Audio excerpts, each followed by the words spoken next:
All right, gonna do some live recording, but before starting, I played a few warm-up games off camera, so I'll spin through those real quick, and then we'll go with the rest of the games. And I don't want to seem as though I'm cherry picking. I tend to like to do some warm-up games though, because this isn't a like you have to be thinking a certain way to play this deck. It's not a deck that's easily just jumped into, so it takes a few games to kind of get the mind right. Typically anywhere from 5 to 10, honestly, but I played 4.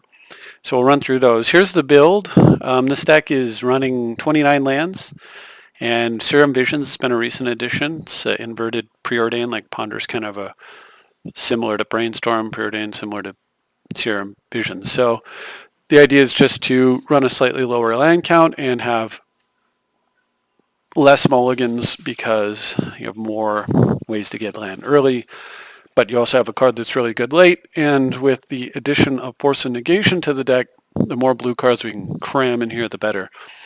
The other card that was cut was Karn, the 4-mana Karn, cut in favor of Talisman of Creativity, rather. The blue-red one. I'm trying to stick as many 2-drop artifacts in, and that also kind of fits in a mana slot. The lands that were pulled were the Throne of the High City, and the land that sacks to draw a card. We've got Colosseum, which sacks to draw 3, but also is a combo with Narset. And so I think that's just a little bit better. And then both of the other 2 lands that drew cards, typically, now that we've got the Colosseum combo, we can just take those out and substitute for this and just run that way, or at least that's the theory. So we'll take a look and see how things But real quick, we'll run through the game history of the games I played just recently, 2 against this person and 2 follow-up games, and then we'll get started on the live stuff. So this opponent, Lewis 539. Sorry, this game was my opponent playing Edric, mulligan himself to death and scooped. So I thought, okay, well, this person just hates Breya, and that's their way of telling me. But then they jumped right into a game again immediately afterwards. So I thought, okay, well, maybe what's going on is it's somebody who's mulliganing for a particular starting hand. They want their starting hand to look a certain way, and they're willing to mulligan for that. All they care about is like getting that. That's what they're logged in to do. So who knows, right? Well, they start a second game with me, and that's exactly what they do. They mulligan, keep, and they mulligan down to a Soul Ring hand. So guess that was the thing that they were looking for all along. So they could get their turn 2 Edric out, and I've got a excellent hand to disrupt what they're trying to do here. So I'm going to go get some colored mana. That's Talisman paying dividends immediately by allowing me to play a Snapcaster Mage just for the purpose of blocking. My opponent runs out Sylvan Library and an unblockable creature. After some thought, I run out a Narset, and trying to decide if I should activate it or not. If they can bounce my Snapcaster, but they only have one. The opponent only has 1 card in hand. They're going to draw 1, and then their Sylvan Library is not going to help them. If they chose to activate it, they wouldn't. It would do nothing. So literally, it would do nothing. So they can hit me with this unblockable guy and not draw any extra cards there. So presumably they'll be attacking here, and then Edric, with the 2 cards in their hand, if they don't have a way to get at Narset here, I think they're kind of hosed, and the opponent agrees and scoops. But if the 2 cards in their hand were like, if one of them was some kind of way to bounce Snapcaster, and I had minus the Narset here, then I would probably feel really bad about that because it's keeping the Sylvan on lock. So I think that not minusing here is probably what I would have done. Just play it safe, let him hit it for 1, take it to 4, play my commander most likely, and then draw a couple extra cards off the clamp. Not worry about Narset, have all these blockers out. They could take it down to 3, still being frustrated by the effect. And then I could go ahead and deal with this with my commander's remaining token and a Grim Monolith. So I just thought that was really just an interesting strategy from Lewis. And then I saw that my opponent disconnected afterwards. So then Dr. Evo jumps into a game with me playing Nin the Pain Artist. So I decided to brainstorm early because I want to Mox Diamond, and I'm trying to figure out exactly how I want to sequence this turn. And I also want to get rid of cards that were a little bit clunky in my hand, like the 4-mana Counterspell. And so I'm able to do exactly that. And I go turn 2 Crucible, strip mine you, They're under the lock. I'm 4 mana to their 0. I've got a Vampiric Tutor end of turn. Opponent scoops. And in the Pain Artist loses to Breya. And then finally I've got Harbin here. Opponent's first turn opt-in nothing. Playing Momir Vig Simic Visionary. And I saw the other opponent, I believe, actually also. In fact, I think if I remember correctly, all 3 of these opponents logged off afterwards. And I have a super risky keep that totally pays out when I draw a land. So I'm going to go with actually turn 2 Confidant, not brought back. Opponent is ramping super fast. But, oh, sorry about that. But I've got everything I need out of my hand. So my opponent is way, way, way ahead of me on mana. Goes for their commander here. Thankfully, Mana Drain is the card that punishes your opponent from being ahead on mana. It's the balancing act to, it's a card that balances out insane mana draws like this. So I'm going to run through. So this is an incredibly interesting turn, I thought. So I believe my opponent's going to quit here, so I'm going to slow it down. But this actually plays out really nicely. So I run out Tezzeret with 2 mana floating. I Tez for 4, so I can get a Thran Dynamo. Tezzeret's dead. I tap for a grand total of 5 mana and play Sword, Equip, Expedition Map, and then I swing in. So I believe my opponent concedes here. Yeah. But what was going to happen was I'd untap these 3 lands, right? So the next thing I get to do is I get to sack the expedition map here. No, sorry. The next thing that happens is let me make sure I get this right.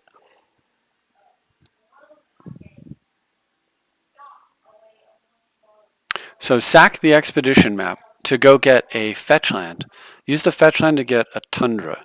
So now I've got exactly City of Brass and Tundra untapped. Cast Brought Back targeting the fetch land and the Tezzeret. Then I get another tapped, so I get another tap land, right? And then use Tezzeret to probably -1, because I could plus on the Dynamo, but I think I'd prefer to -1. Go get Soul Ring, cast the Winter Orb off the Soul Ring, and then end the turn. So at that point, I would have 1, 2, 3, a 4th land, a 5th land, plus a tapped Soul Ring, plus a Tezzeret in play, all thanks to Brought Back. But my opponent conceded right on time. I was excited because it looked like the Brought Back into a land play was going to be the thing that was going to happen with that hand. And then when this turn came up, I was like, okay, this is just too cool. I love playing Brought Back on something like Planeswalkers that have ultimated. It's so much fun. All right, so that's it for the games that I played before, and I think it was that last game that really made me want to hit this up before we got started. So let's do some live games now. So we'll see what happens. I need to adjust this so I stop breathing on the microphone. See if I can tilt it down a little bit.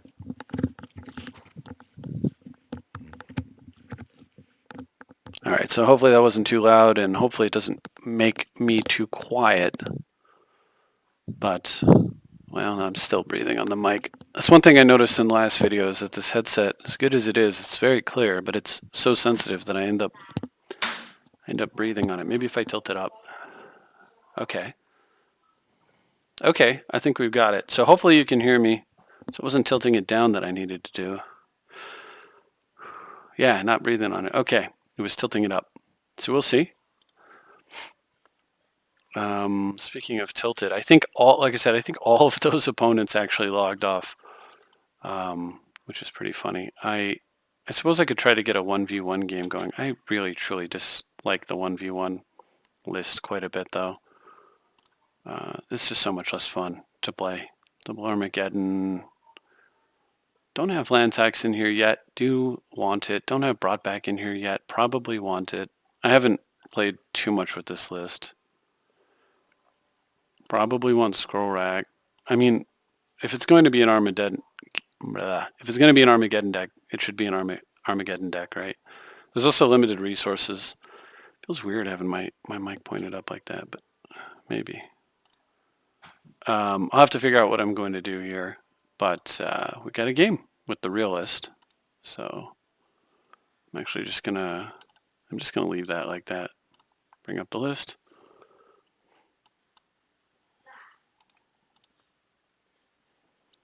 All right, so here's one of those ones where we figure Serum Visions probably means I can keep. Serum Visions is in a land slot. So, it's doing its job here. Theoretically, right? Like, should find a land. I could go top here first, but I don't think that's what I want to do. It might be, though. So that actually changes things slightly. I think I go top here. So I can save, the longer I save Serum Visions, the better. And Serum Visions, I might, because I may want to go, depending on what my opponent does, I may want to go land Talisman Serum, for example, or land Talisman, activate top, save the Serum. Basically, you want to use it on a turn where you look at the top cards, top 3 cards, put the one you want to keep, put the other 2 back, and then the ones you don't want to keep, right? And then you Serum the card you want into your hand and dump the other 2, and so that you get a fresh look with the top again. So if I can save it, the longer I can save it, the better. So it'll definitely be, my opponent's draw doesn't appear to be too quick. I don't, like, there's no Sylvan here that I need to seal or something like that. So I'm going to go, confidant here, especially with the Force of Will in my hand. And this is incidentally exactly what I was saying about adding the extra blue cards for the Force of Will effects. Because look, by having saved the Serum Visions and gone with the Senses Divining top play, I've actually saved myself the only card I could have Force of Willed with. So I don't have to do the emergency tap top and hope that I hit a blue card type of play, which is really nice. So Trinket is kind of annoying, but it's not the card. I have Seal of Cleansing in my hand, so I'm not going to waste a force on it. What I want to do is hit a land here quite a bit, so I can go land, Talisman, Seal of Cleansing, kill their Mana Crypt if that's what they're playing here. And if they're going for I still want to hit a land either way, but if they're going for Tree of Tails, man, that's horrible. Over like Soul Ring or okay, yeah. This is the one. This isn't the 1v1. Yeah, this is weird. Who gets Tree of Tails? Okay, well, I'm not going to complain. That's for sure. Well, Urza's is not a land. That's not a land either. So this may be the time to try to locate one. I need to hit land drops. So I have a couple ways I can do it. I can Serum, or I can just top. I think top lets me look at 3 and take whichever one's a land as long as there is one. So, oh wow. Okay, so 1, 2, 3. So we'll do it that way.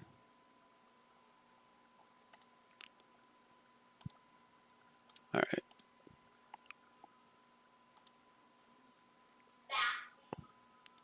So it was a little bit slow, but I got 2 mana in to play that turn, which is a pretty big turn. And I got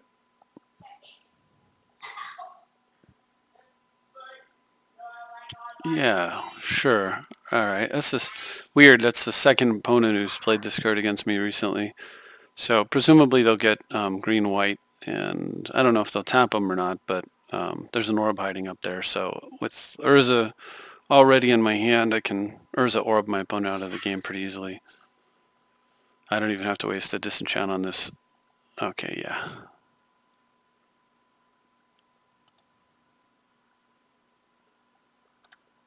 Yeah.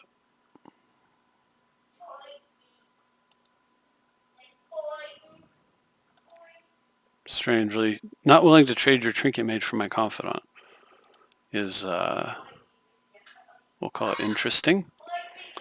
All right, so the Orb is the next card. So I want the Orb, of course. So the other thing that's nice about having like Serum, for example, is I can get multiple cards here. So top will get me the Orb. I just play top and activate it, grab the Orb. Then Serum, yeah, I like that. So play top, activate it to get the Orb. Because I don't want to lose the Orb. And I need that to happen this turn. But then I can also do this. Grab my Soul Ring since I am taking a little bit of a beating here. It's not the worst thing to...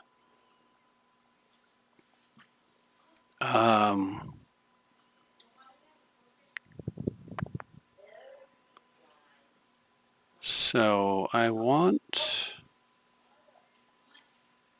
do I want? I mean, yeah, we'll go this way, bottom top. Let's get 2 damage coming in next turn, but it's worth it. All right, if my opponent doesn't concede here, I'll be surprised, but actually, I need to turn off auto yields. There's that, isn't there? I think there's a disenchant you can play for free. It kills 2 things if you have a forest. Gotta watch out for that. If I remember correctly, it's kind of like force of something. It's the blue one. Anyway, 2, 3, 4. So I need 1 more mana in order to get sword down and swing. But 2, 3, 4 is just fine for playing Urza, which is what I'd be quite happy to do. And Urza from there will create a token, and I'll have Winter Orb untapped, and I'll be able to cast Muddle the Mixture off of the Urza. So maybe I should have put the Ponder on top just to have an extra Force of Will card if I'd have thought it through that a little more carefully. Anyway, I'm going to eat 2 here. Okay. So Urza, or do I want to like DT for some extra mana sources? It would have to be. I think there's just no need to get that greedy.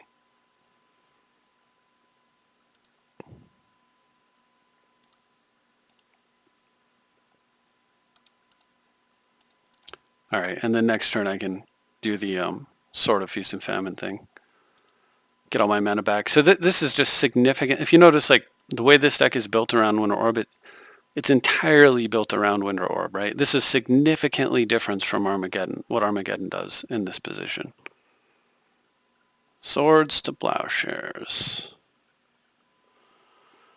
I really don't want to do it with a Force of Negation. I don't want to tap this for blue now, though, so I could do it with, because I'd prefer to have an extra Force of Will effect, but I think it makes more sense to force with the Force of Negation, and then Muddle the Mixture can protect Urza on the next turn. So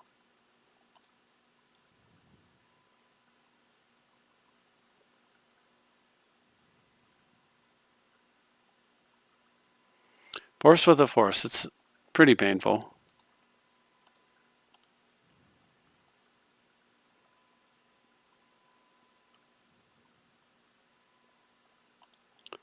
All right, cool.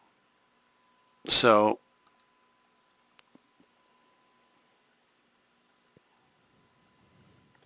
I mean, I assume my opponent looks at their top 4 cards and then concedes, but who knows.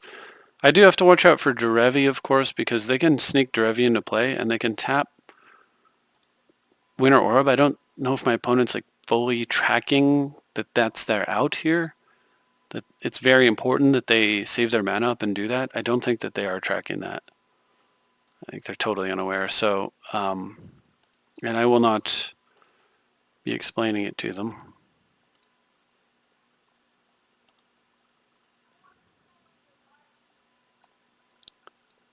Necro, not awesome. Unless I go get a Umezawa's Jite, which might be pretty reasonable. Yeah. So I'm going to go ahead and I need to spend all my mana. I need to get my sword running. Problem with sword is I can't actually connect, so I want to be a little bit cautious of that. So I think maybe the right play here is actually to go get Umezawa's Jite.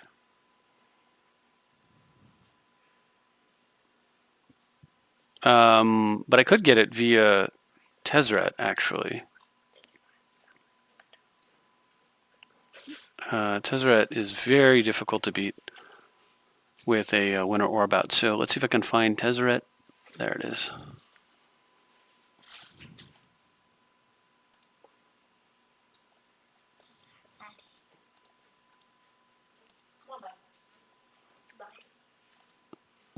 Good night, son. I love you. Sorry about about that. All right, so I'll just do, I'm going to go Tezzeret.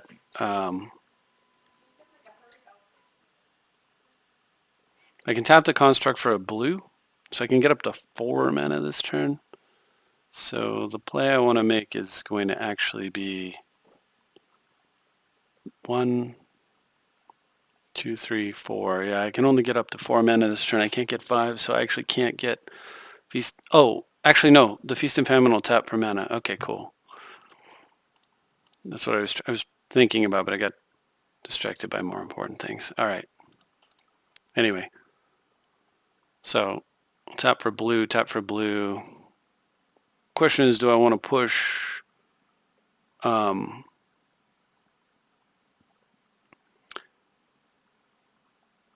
if I tap the construct and go in on the confidant? I think that's okay.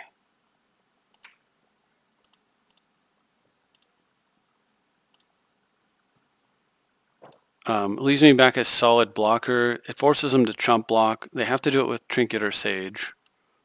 So Sage should die here.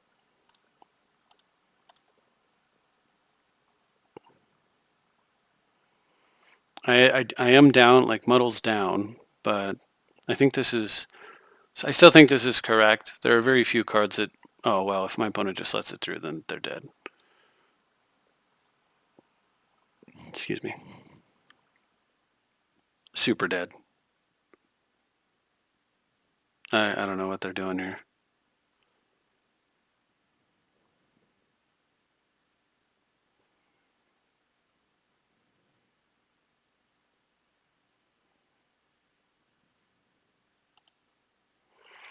So I could play my commander here and let him out from under the orb, but I'm not going to do that. So I think what I'll do is I'll just play Seal of Cleansing. That way I can muddle the mixture still off of City and Winter Orb.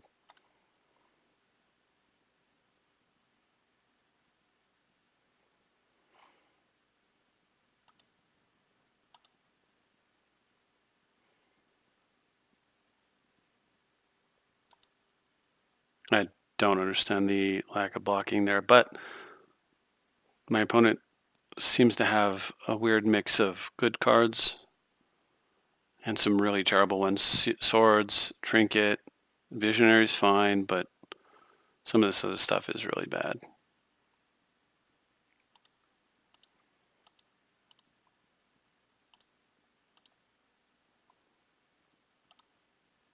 Okie dokie. Well, I guess I'll just go with a lethal attack here. 5, 10, 15, 20, 25, 30 points of damage. Opponent 5, 10, 15, 20, 25, 30 points of damage. Opponent would have to block 3 of them, making it 15, 16, 18 points of damage. Not quite lethal, is it? So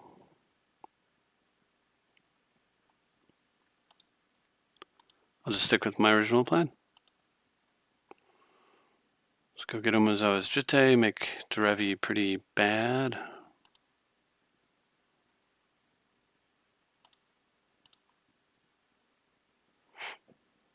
Throw Jitte on the Confidant there. Play the commander. I have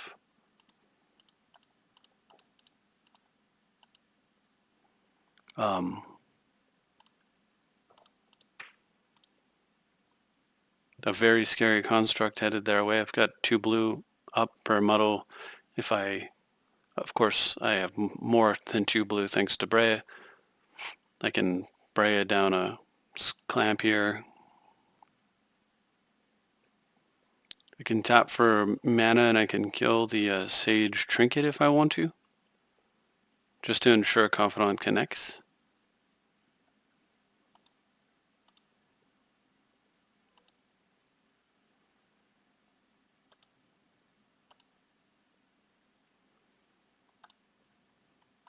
Let's make the construct a little bit bigger.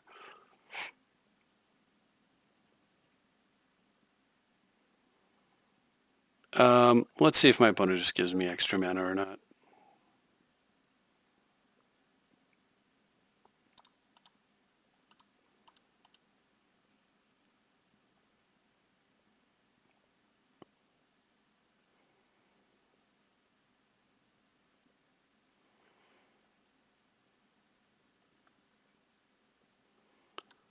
Alrighty.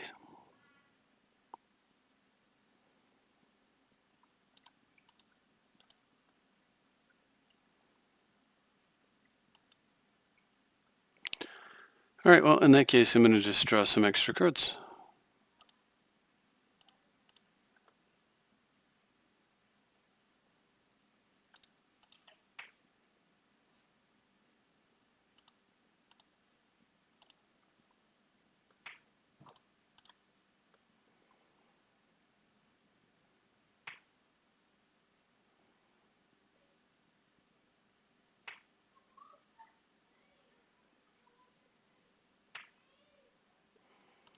Alright, this taps for blue, so I can go ahead and play this. Or is this just absurd in this deck, by the way? If it's not already obvious. I've got 1, 2, 3, 4, up to 5 mana this turn still. So,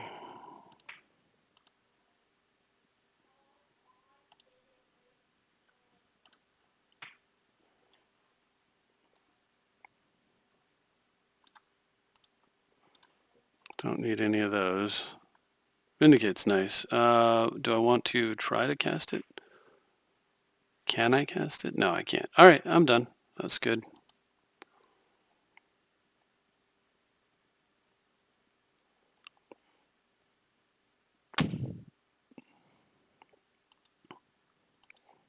Alright, so my opponent can finally play their commander and tap one or orb. Get in this game. They wasted so much time on terrible plays earlier that, yeah, don't think so. Oblivion Ring, sure. What are we targeting with that? Target Breya, would you? I mean, what could you possibly target with that? The best target is Construct, right? Because it dies no matter what. Seal Cleansing won't get it back. But target anything else. Oh, going to target the Seal of Cleansing? Sure.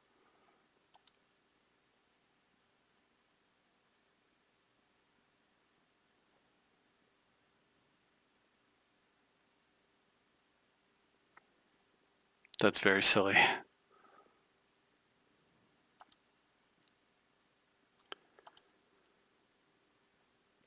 Well, we're going to tap for blue. Blue. Go ahead and map.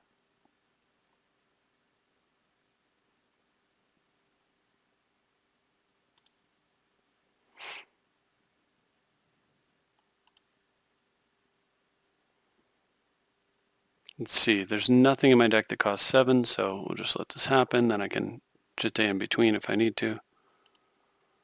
Nice. Alright, kill that, kill opponent, win game. Sounds like a good plan. Easiest way is probably just make a giant construct, I think.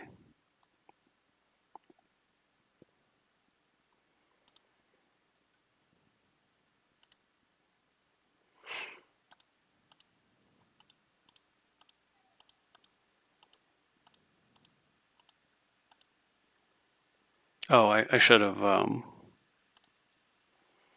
got rid of this with Vindicate probably, but oh well. Let's get that out of here.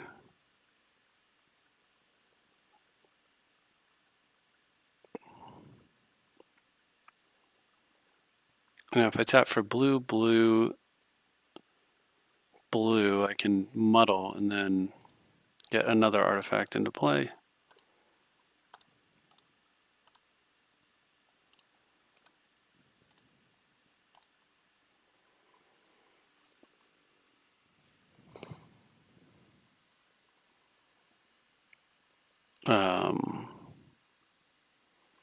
Doesn't matter, right? We just want to get another artifact out.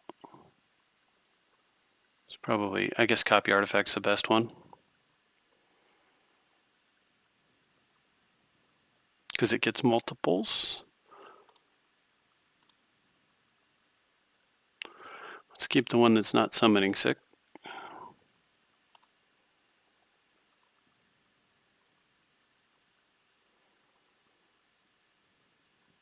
Alright, so that should do it.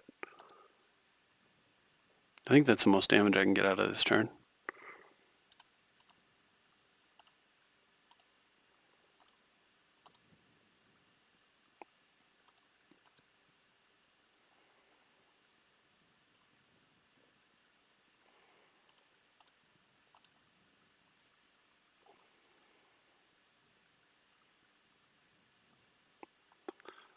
Looks good.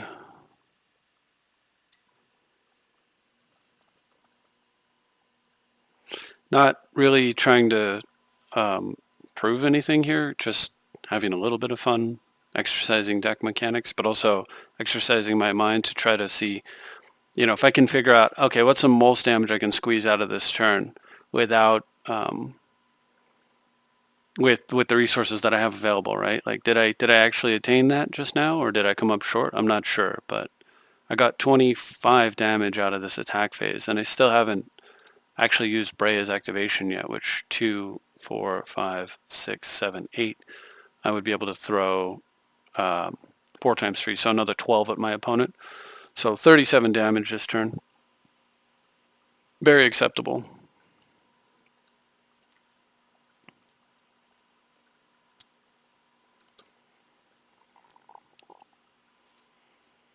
My opponent apparently AFK, so not acceptable to them, I guess, but that's fine. I'll move into a new game and we'll see what happens here. And meanwhile, I'll play with the 1v1 list a little bit further.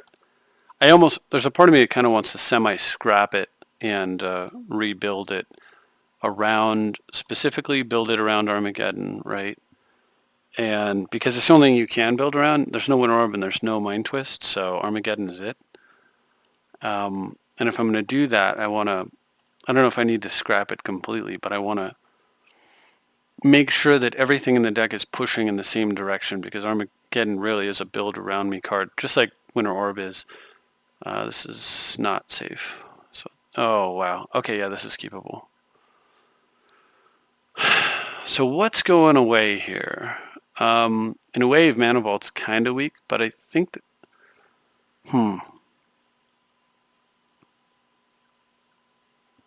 Tutor could let me Mind Twist, or it could get me out of trouble. Impulse can find land, though,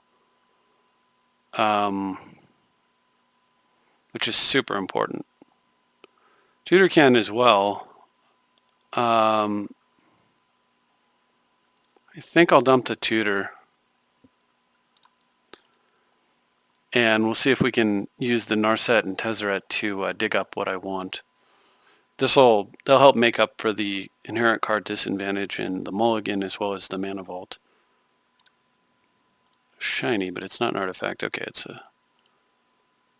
just a foil. Oh, that was stellar. Alright, so I can go get a Tundra here instead of the other artifact. Alright, so we'll do this. That was an incredible draw. Run this guy out. And then impulse into some more land. Oh, really? I guess so.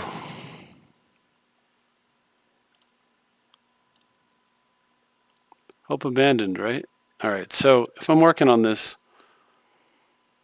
first of all, does the deck want to play more Moxes? It probably does, right? Because, yeah,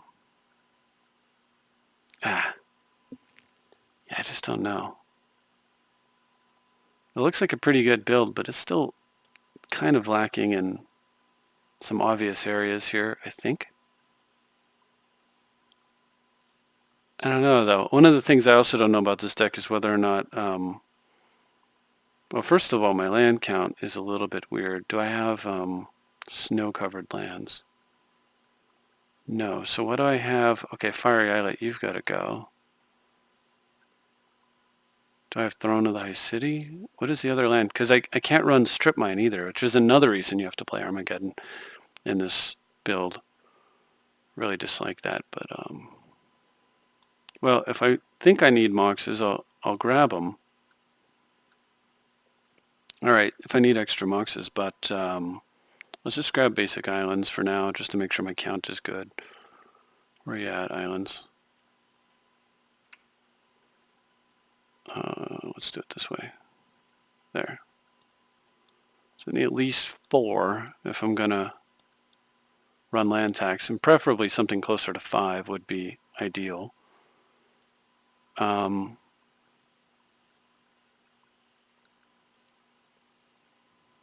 Talisman, yeah.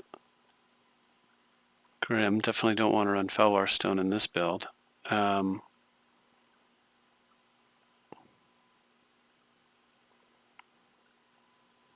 suppose I don't need... It'd be nice if I could just run 1 copy of Armageddon, 1 copy of Bifrost, and then just tutor them up when I need them. That would be preferable. There's 32 lands with only 4 islands. Only 4 is... It's about as low as I can afford to go, I think. But all the mandatory lands are in here, so the only lands that I could even think about cutting at this point might be... I could potentially cut the Colosseum, but I think that's just dumb with the Narset. It is definitely worse in an Armageddon deck, though. Okay, well, I'll figure it out in a bit. Gonna keep, obviously. I'm just trying to see what I'm facing here.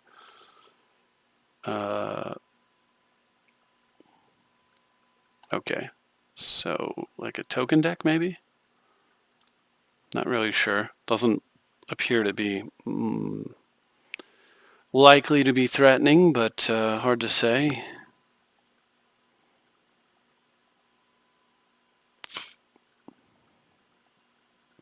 I do kind of wonder how I want to sequence this start, because so I'm going to get Underground, but I can go turn to Grim, Talisman, Confidant, actually.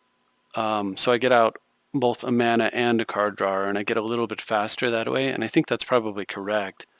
So I just need to make sure that whatever land I use, if I do that, it gives me the option to go turn 3 Commander if I draw a land that produces colored mana, because I'll have blue, black, and then whatever color I need off of this, and it'll depend on what I draw. So next turn, this will have to get blue-red, most likely. I'll be lacking in white. I mean, I suppose I could get Badlands here. I just can't do it, though. I just can't. All right, so I think I get... So if I get Plateau down, yeah, I mean, I like this. This is a good start.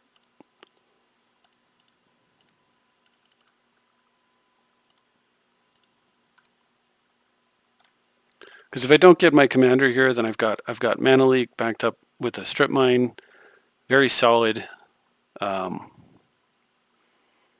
Hopefully, you know, Confidant lives.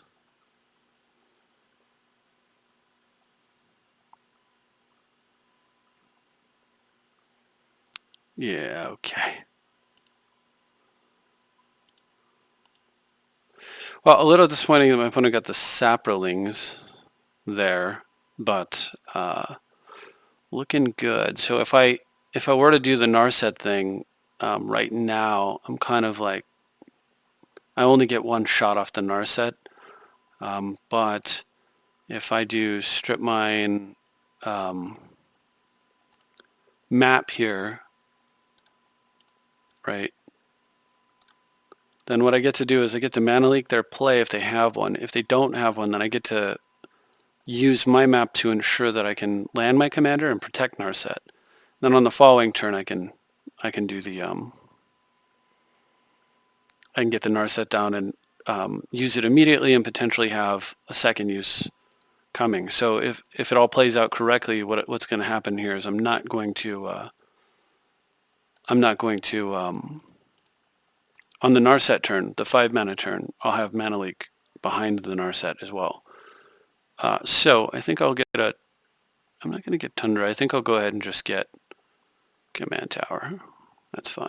I could get a Wasteland here also. That was the other consideration. Just keep pressure on them and continue to Dark Confidant. But I think this actually is really good here, so it's going to be black, blue, red, and white.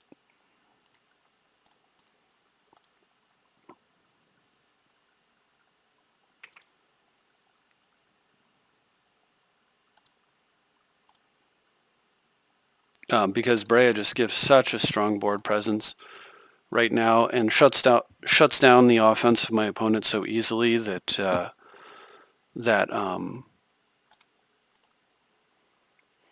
like my defensive position is incredibly strong, and that Duretti also being something I can stack the Monolith or Orthopter to is very, very powerful as well. So I just need to draw one more mana so that I can back this all up with a mana leak, and I think I'm all set. So what is this? Sack a creature or artifact, draw 2 cards, sure. So it's a one-time use Skull Clamp. Might have been better to block with that first, but who am I? These aren't artifacts, are they? And I still don't have the mana that I was hoping to find. That's a bit unfortunate. All right, we'll just send in for lots of pressure. I've got mana drain though, so I'm just fine with this here. I'll go ahead and take 1 this turn. I should have left the Thopter back because I'm winning, so there's no point in trying to race here. Trading life for my opponent's life is actually a bad deal for me, so I can mana drain and mana leak this turn, which is kind of awesome. And if my opponent doesn't make a play, well, then I get to untap Grim, and that's also kind of awesome. Lastly, I have the Breya option of activating plus still sitting on a defensive play, so that's pretty clearly needs to not come into play. It's just so little mana to get here that I'm just going to leak that while I can. This thing's what, 3? That's a card I prefer to mana drain.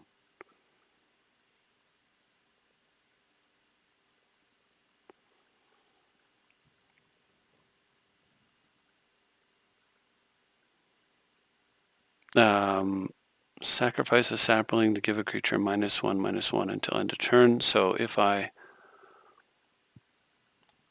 just kill their sapling right now, then what ends up happening here is that they've got nothing they can sack, and then again hoping to draw land, so my Duretti will just kill this thing. Or a Mox. Mox is good. So 1, 2, 3, 4, 5. Get 3 mana back. It's fine. Yeah, we can get around to dealing with that thing in a moment.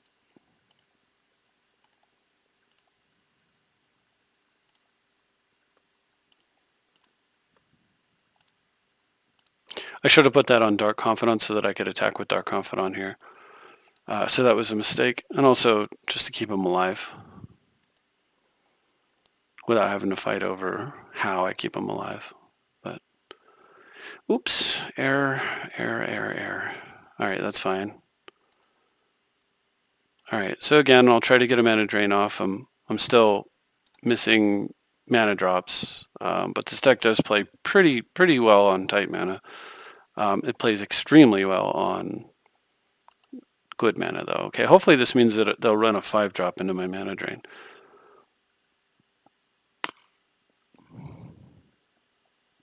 And I can just stack fade in that thing, kill this with the Duretti, opponent will concede. Nice big juicy 5-drop, or 4. What is this? Exile a creature, create a sapling. So this will kill my Dark Confidant if I let it come down, so we will not let that come down. But I'm also not going to mana drain a 2-drop, as I've already demonstrated.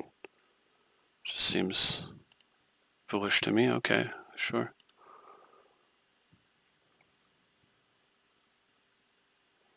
So the cool thing is I can play Duretti here, or deck fade in here, and I can... Well, that's pretty nice. Do I bother? So if I pre-combat Jete, I can kill the Thallid, but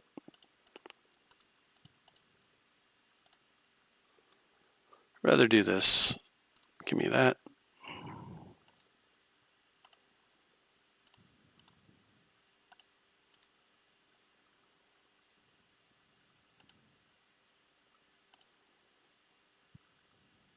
Opponent's down to 10 also. I could have taken him to 9 and then been just a little bit shy of, instantly winning, but I think that's fine. So I do want to kill this or this, or my opponent, so I guess I'll just win the game.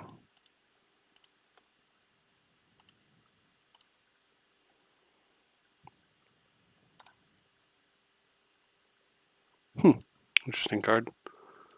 Alright, well, it turns out this thing was too slow.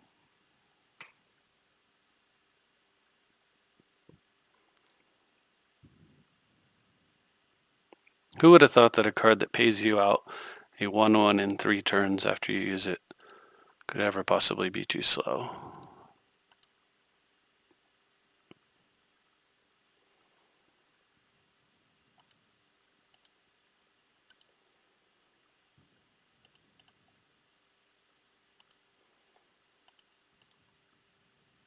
Sure, so opponent's at 12, 13, 6, 7, 8, 9, 3 is dead. Sure. Stump. Wayfarer. Cryptic, I guess. Okay. I actually don't even need to give him that life, but whatever. That is dead.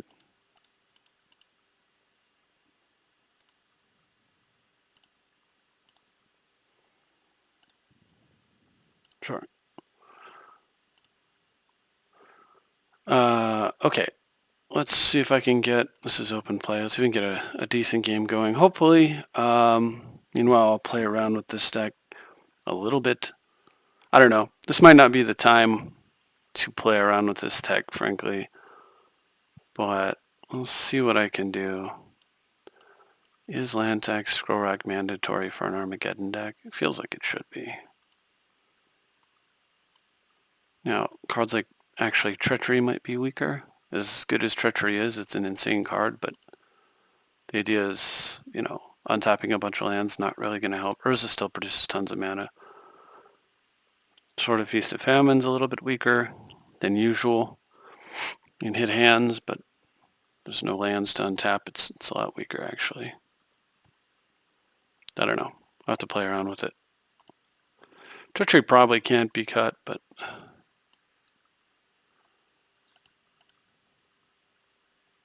what can in that case? I don't know. 7 and 9. That seems crazy to have more white cards than black cards. Alright, anyway, I'll keep.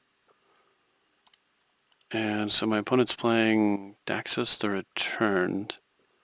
So very expensive, slow card to use that ultimately generates card advantage, but way after you need it. Okay. So I could vamp, but I actually don't like that play. I want to do this.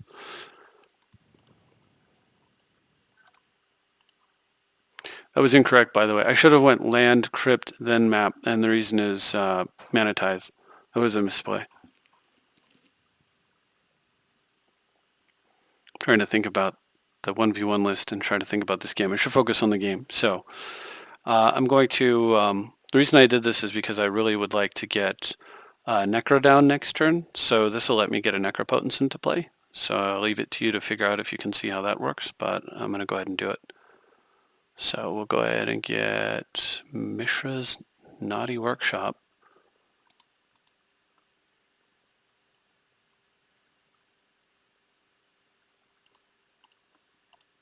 And then vamp. Now, of course, the advantage to my misplay last turn was that unless my opponent drew a mana tithe, I don't have to worry about it. Oops. Let's not jump the gun.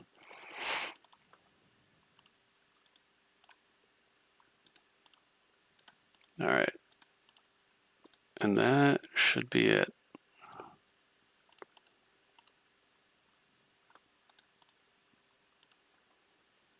Oh, wow. That force of negation right there is so strong.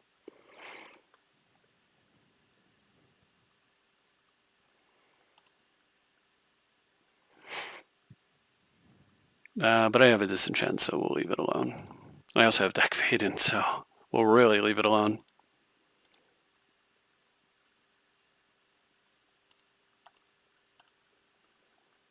Alright, so we'll go get Tundra. It means I have to tap this thing for red. Let's make sure I want Tundra. So if I get Plateau and I tap for 3, 4, 5, I can play. No, I gotta get a Tundra.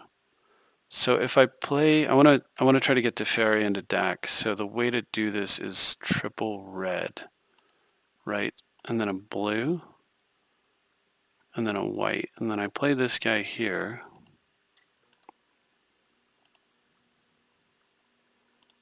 And I draw a card. Oh, it doesn't. Inexperience. Okay. It untaps next turn. That was a mistake. There's no reason to do that when I have a Necro going.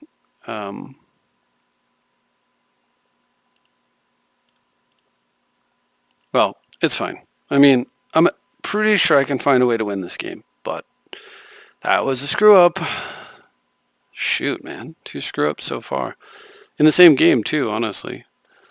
But, probably doesn't matter, but I don't think you come here to watch misplays. I really should be more mindful of that. Oh, yeah, you got it. You get 1 extra card. Greed's a great card, but it's no Necropotence. Give me a disenchant target. I already have a Dak Vaden target, and of course Teferi takes care of it, so I'm not going to use a counterspell on that. I should have disenchanted in response, though, and the reason is I can't respond to a land being played, so if they played a black land there, they would have got an extra card, so you can chalk that up to another misplay this game. Feeling pretty dumb.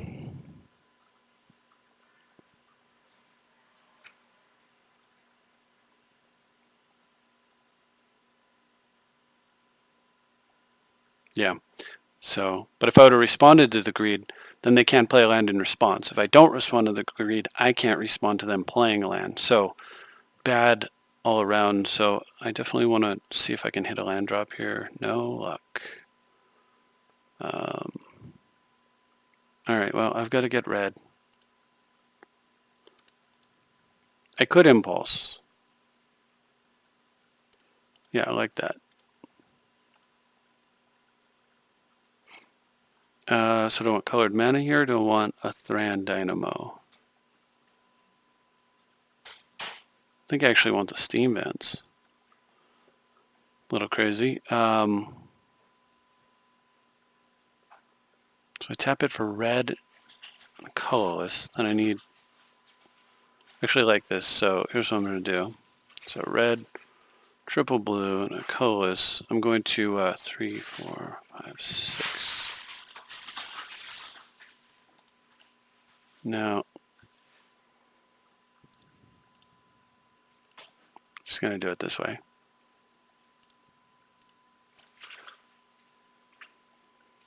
All right.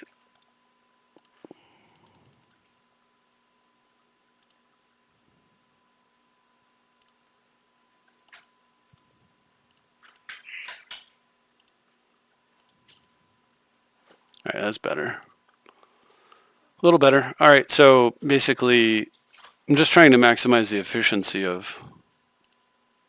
Oh wait, the correct way to do this, by the way, is to get the Necro cards into my hand first, so I can figure out which 2 lands I want to untap, at least normally. But in a case like that where 100% I'm going to untap the 2 blue sources.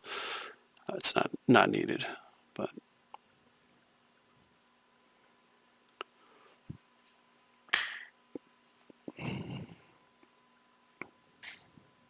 So of course life total does matter, so in a minute I need to get my commander down. But go ahead and stall for tempo. I keep waiting for this opponent to concede, but I suppose they're looking at Mana Crypt and Necro thinking, wow, I've got a path to victory here. I don't think they're really thinking about the game like all around. Because of the ways, I don't think they're considering what my commander implies, which is fine. All right, so go ahead and take a look. Now these cards get exiled, unfortunately, because I am discarding with the Necropotence in play. So I do want to be mindful of that. But I think it's safe to exile Weathered Wayfarer, and I can throw a Mana Vault. I'm fine at this point. Actually, I shouldn't always yield to that, because what I can do in some weird circumstances, discard, say, like a Cryptic, and then Snapcaster it out of the graveyard before it's exiled. So that is something to consider. But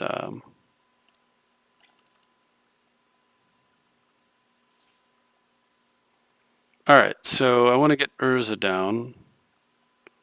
And of course I want to get my commander down. So I want to use my mana as efficiently as possible.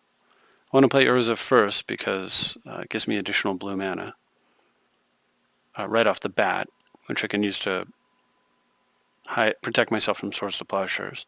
Then I'll play the commander, so I've already got a blue floating, blue, red. Let's do white, black this way.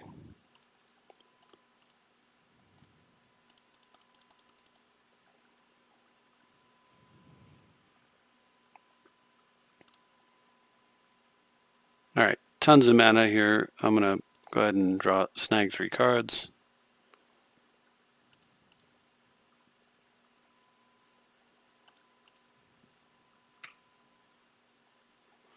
And then I could clamp for extra cards, but I don't think I need to do that. So I'll let the mana go out of my pool. There's nothing that my opponent, as far as I know, there's sudden something or other that could make this like a 0-2 with no abilities that I can't respond to. But that doesn't kill me. There's pretty much nothing else that can kill me. I am going to sack the crypt regardless, so perhaps it's wise to go ahead and just do that now. Let's grab these cards. This part I will, oops, stacking it in the wrong order yet again.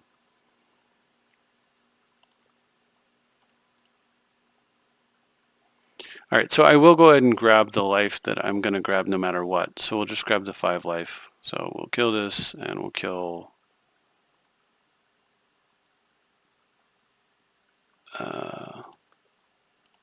this, actually. Oops. What do I take here?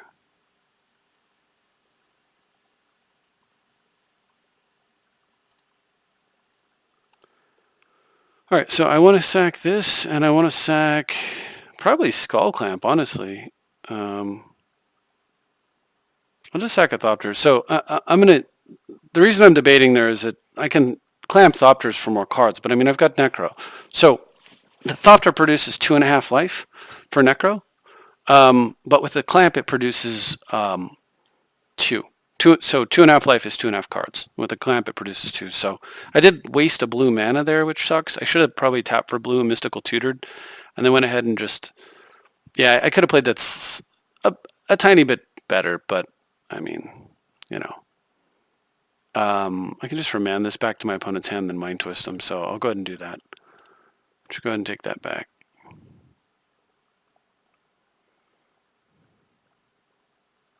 Oh, well, or I could just call for what I want. Just called shots, right?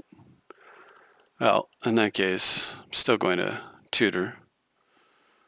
Do I want a broad back for some reason? It's minus, not really. Can I just kill my opponent? 8, 12, 13, 14. Yeah, they're super, super dead. So it doesn't matter what I get here, so I'll just go get... Yeah, it doesn't matter what I get here, literally. So I'll just put a mana drain on top.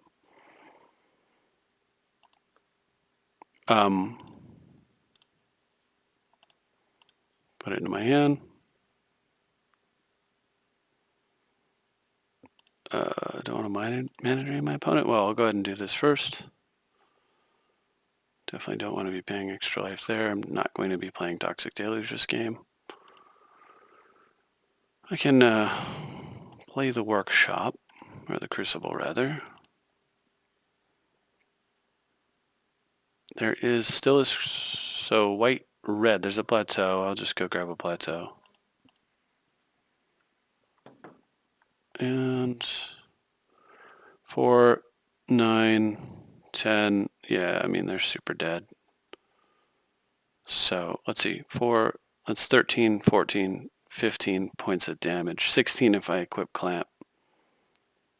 15, 3, and 3 is death. All right, let's just stop dirtling. I'd like the game to be more interesting, but we'll just move on to a more interesting game. I mean, there's a temptation to dirtle, but it's a difficult one. I guess I'll smash your hand because I can, but no, that's just stupid. Just win.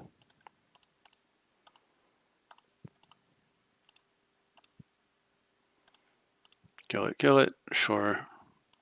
Tap for blue. Tap for blue.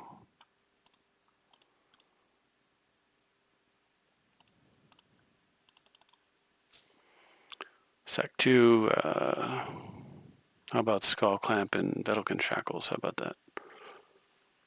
Okay. Yeah, it's tempting, and I'm falling into the trap of like enjoying what my deck does so much that I want to be ridiculous with it, and it doesn't make a lot of sense.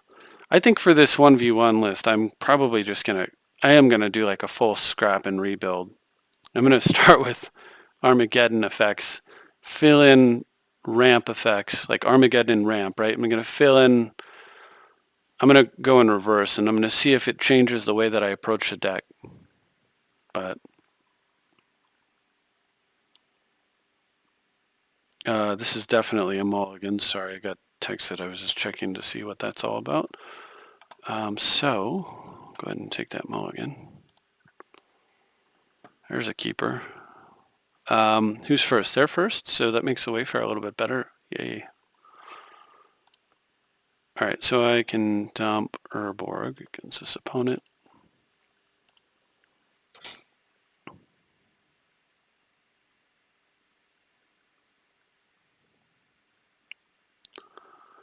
Tormod's Crypt, huh? Yeah, that's fine. So my opponent's taking a mulligan on the first turn. Oh, that's a savage top deck. I mean, this card, unless I do something with my graveyard, this card is completely dead. And of all the anti-graveyard cards, it's got to be one of the worst ones, honestly. So I'm going to leave the Soul Ring because I want the Wayfarer active next turn. So I'm going to leave the Soul Ring in my hand, and then that gives me activate Wayfarer. What I'm going to do, so my opponent mulligan, right? So what I plan to do here is their mana base may be a little bit shaky. So I'm going to, yeah, Mana Vault's Final Force Will, whatever they play off of it. So I'm going to strip mine them.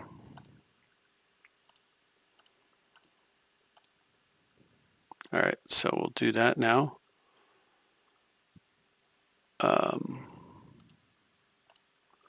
Despite the fact that, I'm not going to be able to recur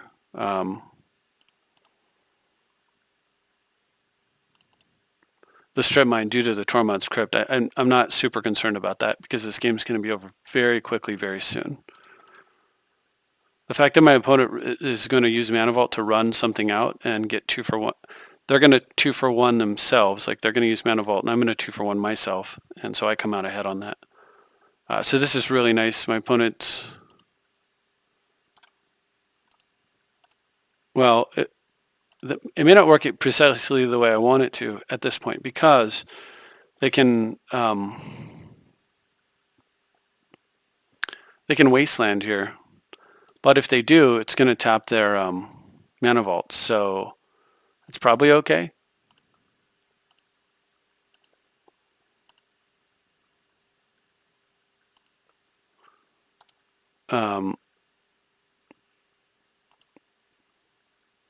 Yeah, so the question is, do I want to attack this? They'll sack Wasteland and they'll kill this, and then I get no land. So it's like strip mining a strip mine. So I don't think I want to do that. What I want to do is I want to get them to spend. I want them to sit there like constantly guarding their mana. Okay. And then okay, nice. And then what I can do is I can do the Tithe trick with Weathered Wayfarer. At some point, potentially. So I can Battle Blast away both, but I think that's super greedy, and just killing this thing here is very, very good. Now this is going to force them to use their Field of Ruin if they're going to use it at all. Right, yeah, so...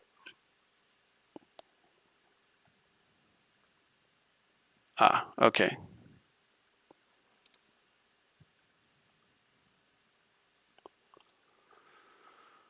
So I'm going to tap this for mana, let that thing go. Not going to fetch. Let this resolve, get my Soul Ring down, get my top down.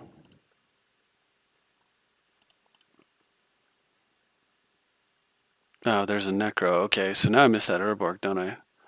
There's also Shackles. I'm not going to draw this. I do want the Necro right now. I don't know if I'm going to have the option to get that. I don't know if Shackles is going to be useful to me, but what's going to happen here is my opponent, at some point, right, well, they're going to play a land, then I'm going to go get Urborg, and then I'm going to Necro them. All right, so I'm gonna take the Necro that's on top. Okay, good. And then just pass here because I can still do the fetch with the Weathered Wayfarer here.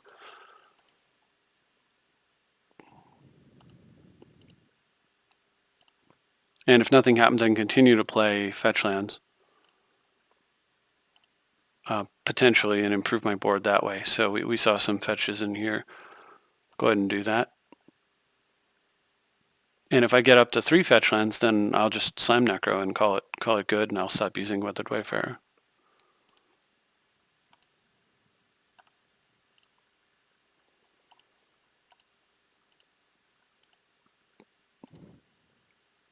Threatening to use Weathered Wayfarer. There's a Vedalken Shackles on top, and there's also a fetch land. So either way, I can play this fetch land game all day.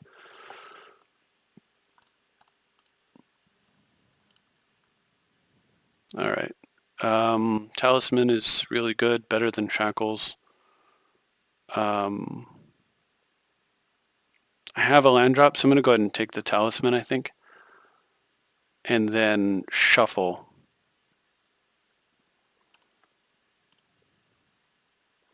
So I want the Talisman, so I'll take that. Take the land drop, slam the Necro. And that should do it. I need to make sure I get black here. Necro the hard way, no cheating it into play off of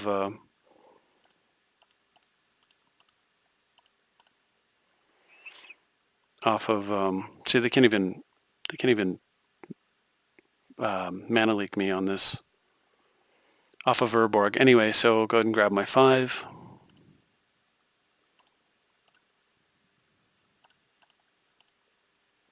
And that's the game as we sort of laid it out, right? Like if the opponent had played a land, then I would have gone fetch, tutor up Urborg in response.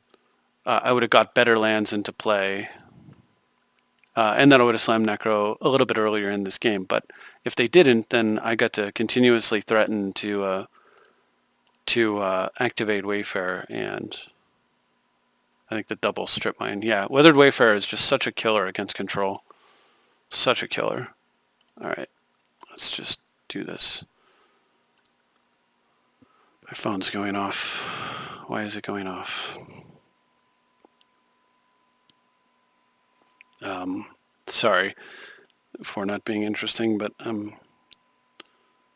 it's hot in this room, and so because of that, I'm lightly sweating, and so my hands won't open my fingerprint phone. My phone, which is closed by fingerprints. Anyway, what is this? Kind of spam. All right, anyway, I'm getting spammed. That's a nice draw. What am I playing against? Omnath, the slow Omnath, so I should have some time. So I like this. So the question is, do I want to go... I want to save the Verdant for a brought back turn, ideally. So I'm probably going to lead this way. Because I'd love to double up. With extra cards coming, with all these extra card drawers, What I really want is more mana, so brought back can potentially be that mana. So I'm actually willing to take some extra damage here in order to protect that land for the brought back.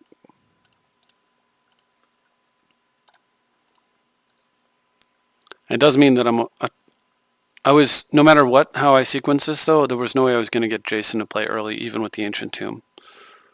So, alright, opponent's Kodama's reaching, which is exactly what this is, for one less mana, and it puts them both into play instead of elsewhere.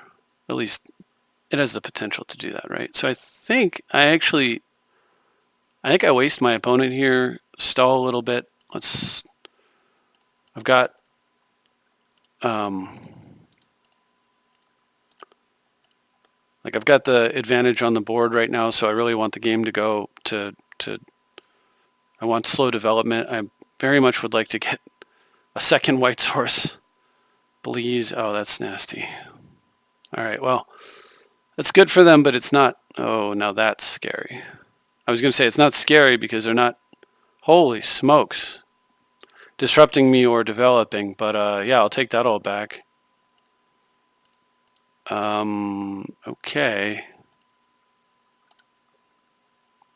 I'm in major trouble now. That was an insane turn from my opponent.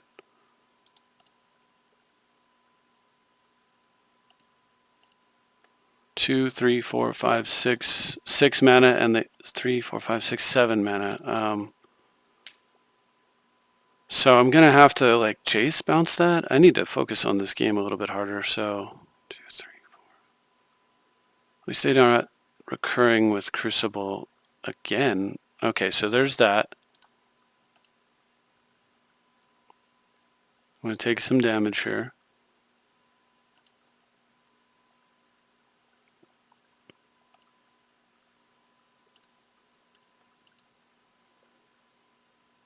Ah, man.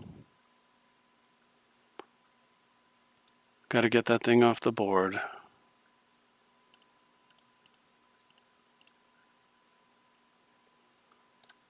Yeah, they're gonna get a 5/5.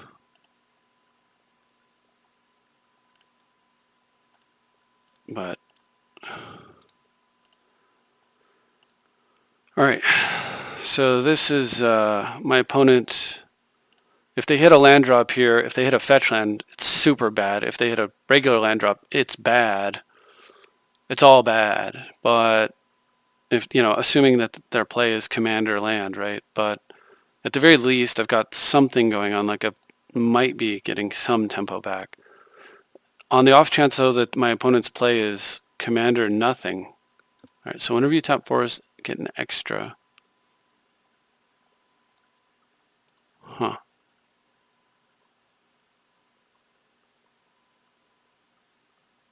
So they didn't go with their commander, which is interesting.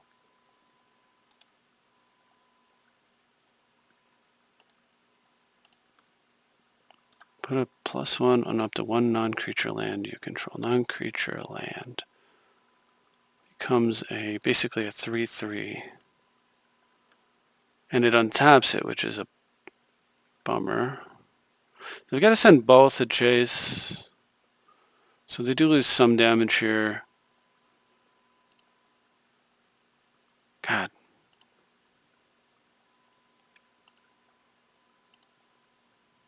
I'm not sure how I'm going to get into this game here.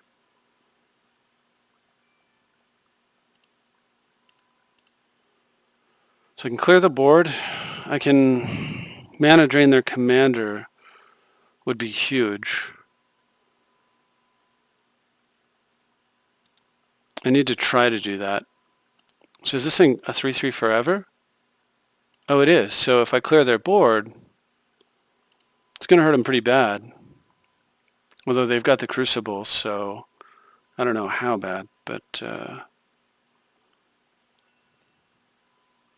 I'm pretty sure what I need to do here is mana drain their commander. I'm going to need, they've got 2 cards in hand. One's a commander, one is an unknown. I really, really need that in mana injection. And then from there it's ugly, but it might be winnable. Okay.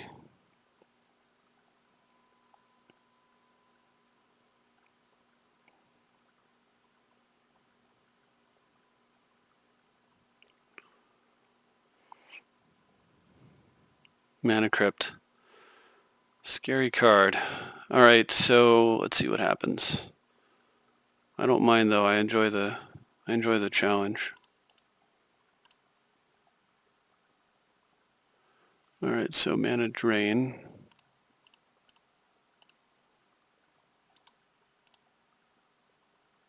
Oh, ho, ho. That's it, huh?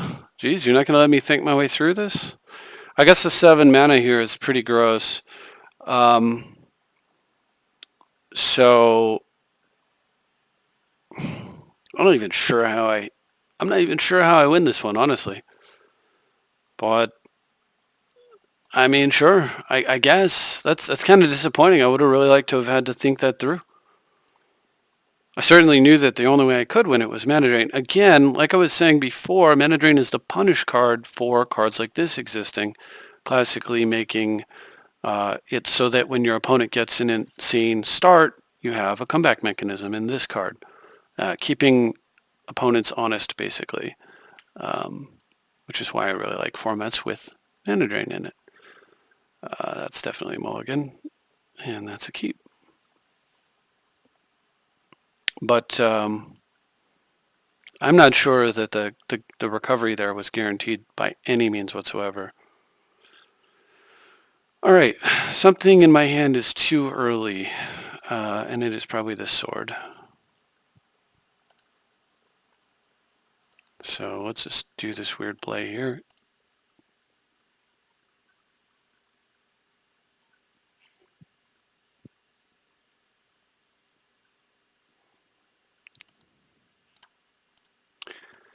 All right.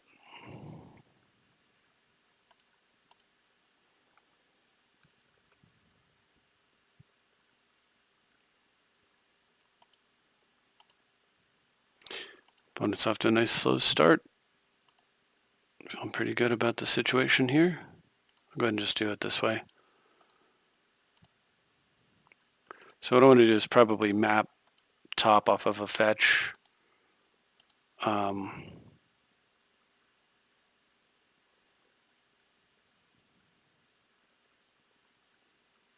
Yeah, map first, fetch, and then activate top. It's unfortunate because like you'd prefer to leave fetches in play for shuffling if you don't like the top few cards, but I could always will back the land and this expedition map if I absolutely need to. Just get some early value to try to keep my hand developing. And then, yeah, of course. 3 mana, make a 1/1. That is incredibly slow. Horrendously slow. Okay, so if I want an extra like fetch, I could go get that here. Opponent's mana base is looking a little weak. So I could wasteland him here. I think I actually like that. I'll make it a strip mine. I'll make it a wasteland. That's fine.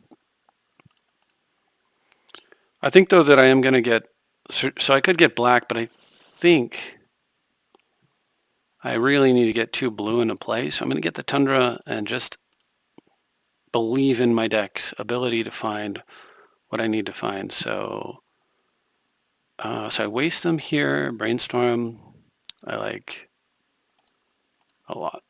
Okay.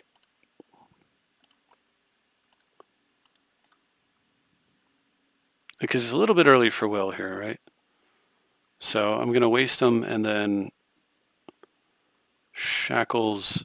I might actually put Counterspell back. If I force it, might be with Effect or Fiction.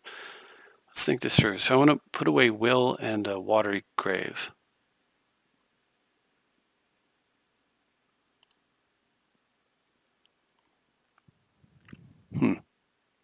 Maybe I don't wasteland him here. I actually think the play might be to get Shackles down. I think I'm going to do it this way. So I'll go this route, go this route, and then I'll go for the wasteland. What this does is it lets me threaten to steal the wrist if there's some reason I need to do it, or like a mana producing elf or something. with Counterspell backup and then a Wasteland. But if I don't do that, then I get to Wasteland them, and then I get to Factor Fiction, which is much better. So, yeah, this is really good.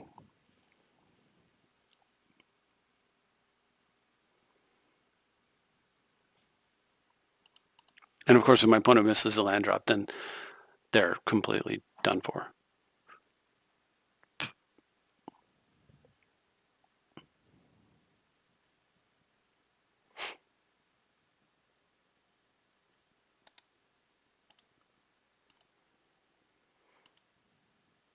Okay.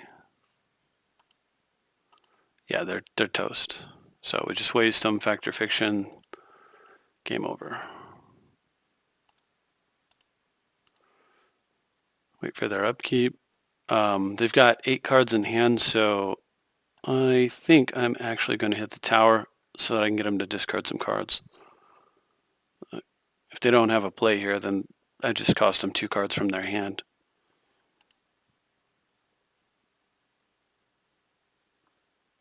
What do you say? Should have mauled. Yeah, definitely agree.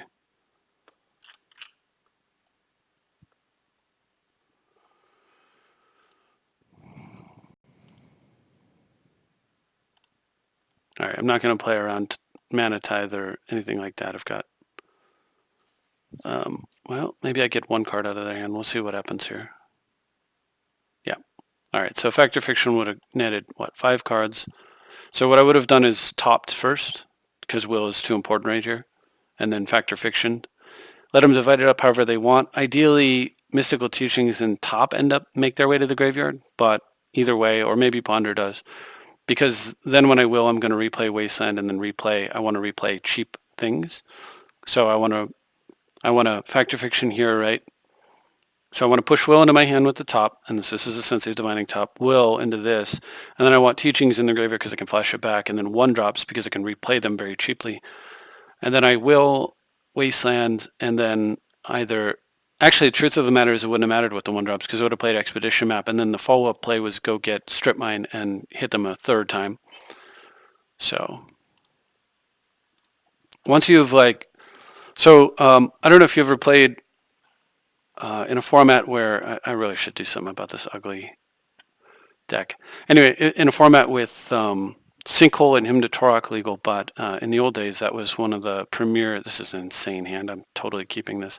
No counter magic, no card drawing, no problem. Total keep. But anyway, Sinkhole and Hymn to Torok. There was a time when there's a 1 black card that lets you remove the top 7 cards of your library. And you continue to remove cards from your library. When you play it, you name a card, and you continue removing cards from your library until you hit the card that you named. And so there. Okay, I got to make sure I play this out correctly because this looks like a turn 1 to ready. So it's pretty simple. I don't have a second land. I'm going to have to get rid of the Wasteland.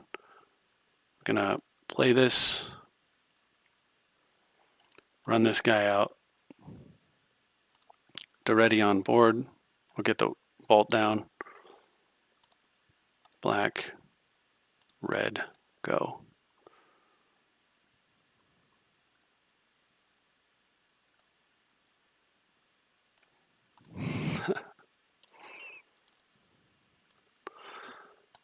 All right, and we'll be done.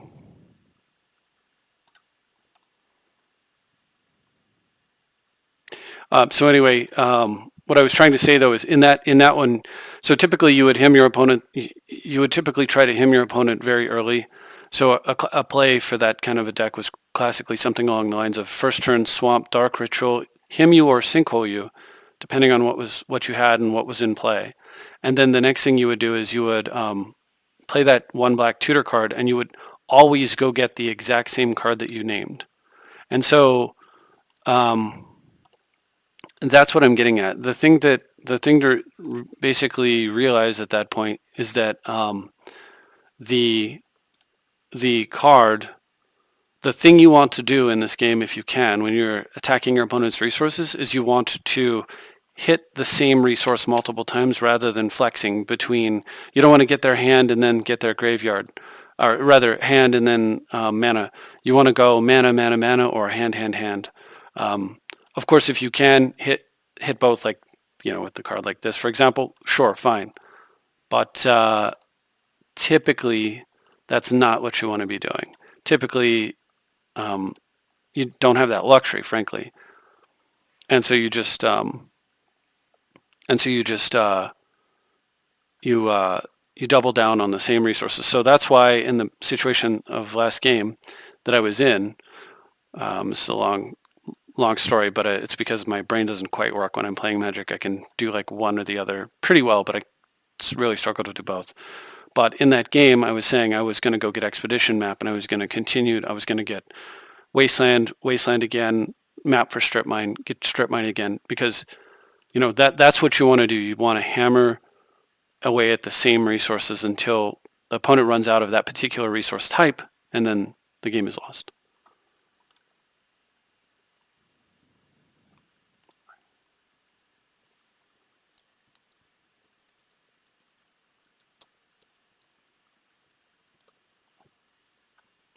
I'm not sure if this is a channel follower or not. I'll throw it out here in case they seem interested in playing.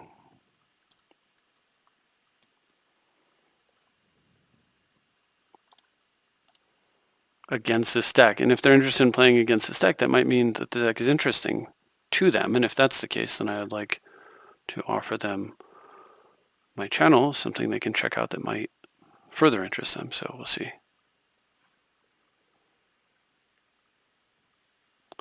So I'll lead off. Okay, cool.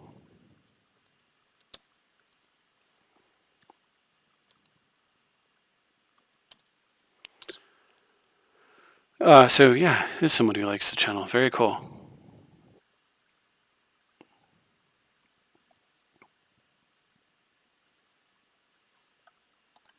All right. So I'm going to go this route because I want to save my fetch until the very last moment. Even though it cost me 2 life to do it, I think the fetch land's a valuable resource because it gives you choices, and typically I'd lead off with the fetch to take 1 less damage over the course of the next couple of turns, but anticipate using all of my mana here, so with the Treachery and the Teachings in my hand, so we'll just roll with this. I need to figure out how to move this window. That drives me crazy. I really, really want it over here where it's not blocking my chat. So yeah, this is super over. All right, so what do I need? I need to go tutor up a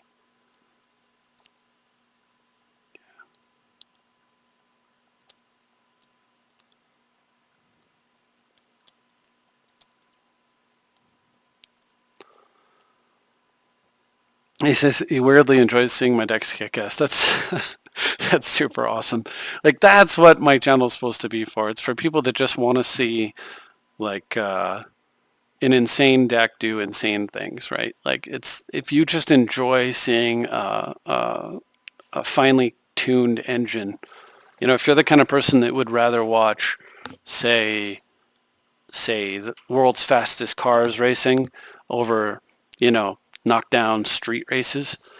Maybe you like both, but if you have a interest in that type of luxury competition, I guess that's kind of what this deck tries to be. That's the niche that I'm trying to fill. So whether or not I'm succeeding at it is entirely up to you, but that is in fact my goal. Awesome start there. I would have loved some fast mana here so that I could go get Dak Fadens. I could steal this before he can Kalia. My next option is probably... So I'm going to have to deal with Kalia. So there's a couple ways I can do it. If Kalia doesn't come down next turn, then I can go Crypt, Land, Dynamo, and then from there I can Teachings my way into a solution. So I think Crypt is what I'm going to get here. But it's...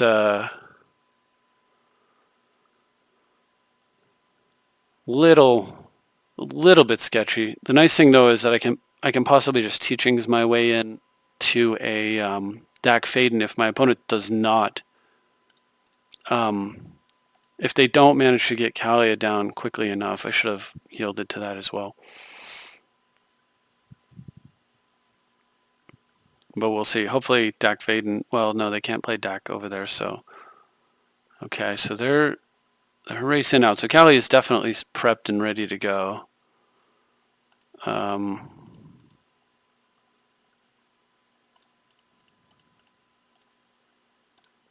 right, so we'll get 5 extra mana on my side of the board now. Somebody had asked me about Thran Dynamo, and this is exactly, I made a very long-winded response as to why Thran Dynamo needs to be in the deck. But the short version is exactly what you saw here. It allows you to invest mana into more mana so that you're very flexible with against disruption. Like if my opponent disenchants one or the other, I still have enough mana to play Mystical Teachings into Swords to Plowshares. But also because in a game where we're evenly matched, like I get Crypt, they get Soul Ring type of a thing, the Thran Dynamo means that I'm ahead, and the important thing is to be in head, right? So, all right. So, all right. All right, so the question is, do I want to tutor for anything now? So if I want to tutor up now, I could Enlighten tutor, right? But there's really nothing. I'd have to get Swords to Plowshares for sure. But if I draw, okay, so now the options are I can muddle for something, if there's anything at 2 that I want to get. Or I can simply take that off the board. And I think the answer is to just take it off the board. A little bit too dangerous there. I'm going to keep my fetch here and do it with my Colosseum because I want to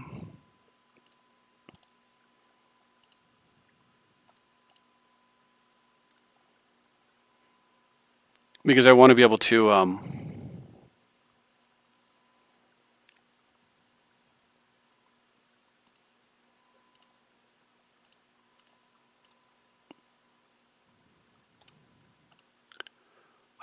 to take advantage of the fetch land.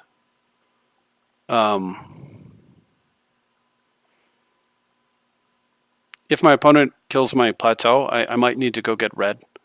I might need to go get black-red, or I could go get black-white with it. Since I don't know what's going to happen, I'd rather have the more flexible card in my hand, even though the Colosseum will deal more damage to me over time, but it shouldn't be terribly significant. And then the fact that my opponent was unable to do anything right there is huge, because that buys me tons of time. So I can flash this back for 6, so 3, 5, 6.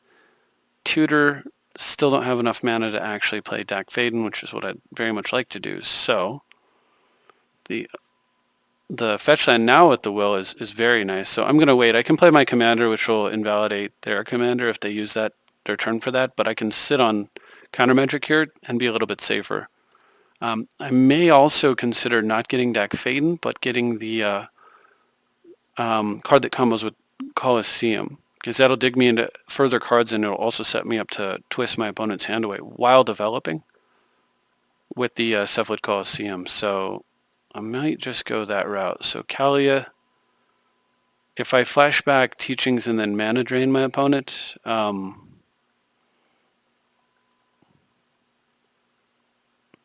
got enough mana to actually do both. So I'm just going to hardcast this. I've got enough mana to flash back Teachings is what I'm getting at.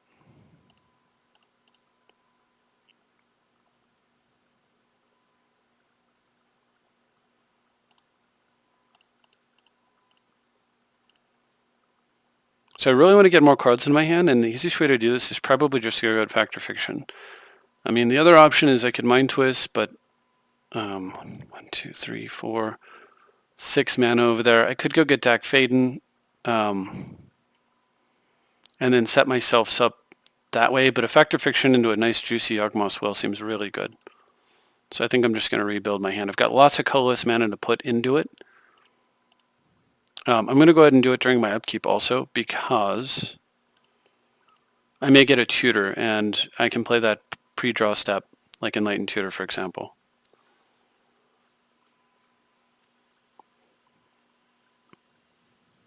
The other reason, though, for Fact or Fiction is that it goes ahead and turns on Cephalid Coliseum so that if I decide to, if I get the Planeswalker that goes with my Coliseum, I can do something with that.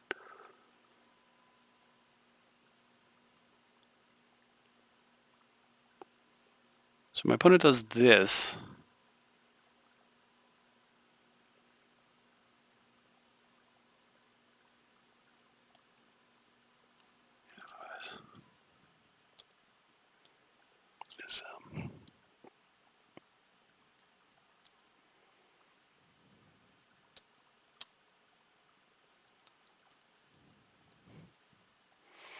All right, so if they do that, then I'm definitely taking pile one. I'm going to go get a... Let's make sure this makes sense. I want to Enlighten Tutor for...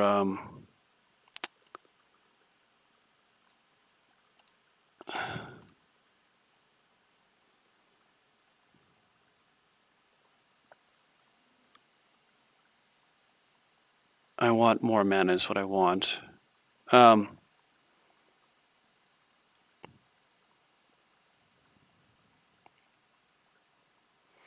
I kind of just want to go get an Opal or a Soul Ring. I think I'm going to go get Soul Ring, honestly.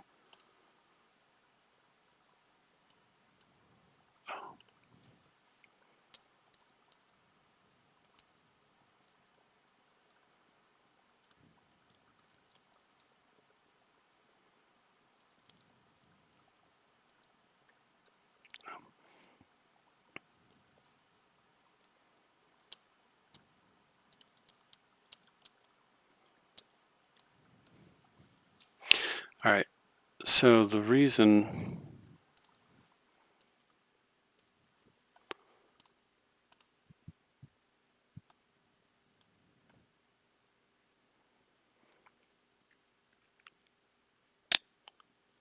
All right, so do I fear a creature or do I only fear... It's like I can go get Force of Will here, and then I think that might actually make sense because I am like in a really good shape. Or I can go get Mystical Tutor, and I think I'm just gonna go get Force of Will because really all I want to do is tap out for a gigantic Yawgmoth's Will. And this, the reason I tutored for the Soul Ring and everything is and played the Lantern is that I'm setting up for a huge Will turn. So I just wanna run that out. Preferably getting my commander out first so that when I can replay Urza and it'll actually tap for four mana, commander, 2 flyers, and the token that Urza makes, so it'll be 0 cost Urza, so that the Yawgmoth's will allow me to play the maximum number of cards. But we'll see if I have time to get my commander out or not. The other reason I got Force Will, though, is this because this is a deck that's trying to cheat big things into play, so yeah.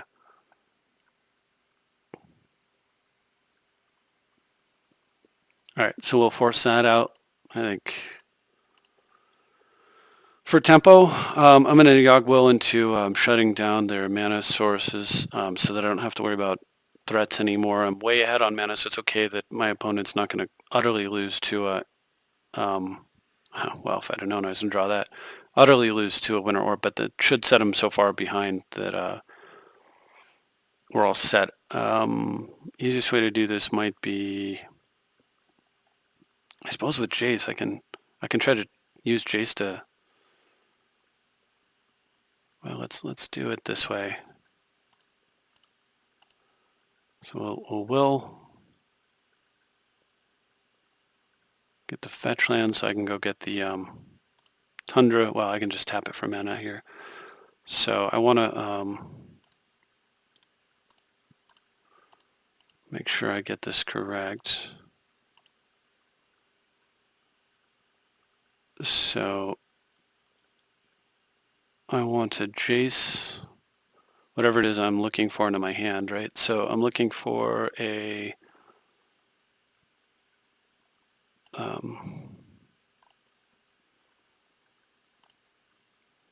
like a Tezzeret. I think makes the most sense.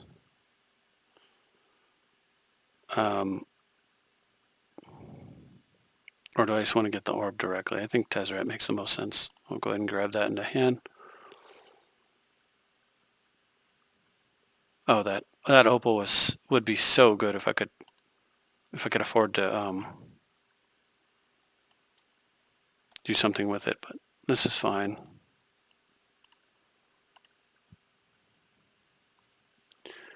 It's going to produce extra mana if I'm extra greedy, but I think just getting an orb down here is just fine. I don't have to do like this absurd turn with a bunch of other stuff that I could be doing here. This is totally fine. Better to just win the game than to get super greedy. I didn't get the Urza back. I didn't do a lot of things that I could have done. Maybe a little bit better, perhaps. Maybe I should have gone with the Winter Orb play. But I feel like this is very, very solid. So, because 2 Planeswalkers to threaten my opponent, Tezzeret can potentially get Clamp. Okay, what is this? Kills my Jace? Yes, my Jace. Okay, cool. And refill my hand. Oh, that was a beautiful, beautiful draw. So we'll go ahead and get set up for that. And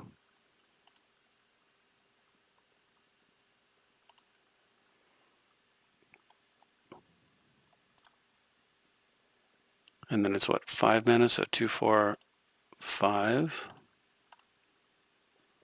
So blow that out. And then, of course, they get to keep their ingot there.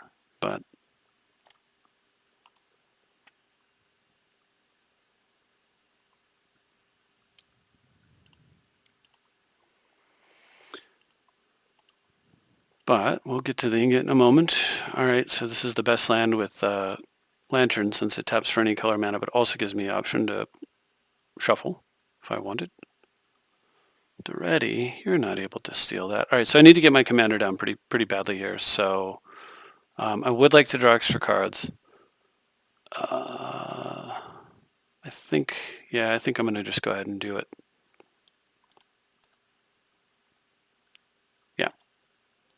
Yeah, blue, red, black, and white. Go ahead and play the commander. The crypt is getting a little bit painful, so.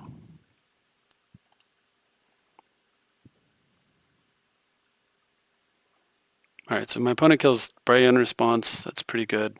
All right, cool. So we'll go ahead and get the 5 life. Sack these and these.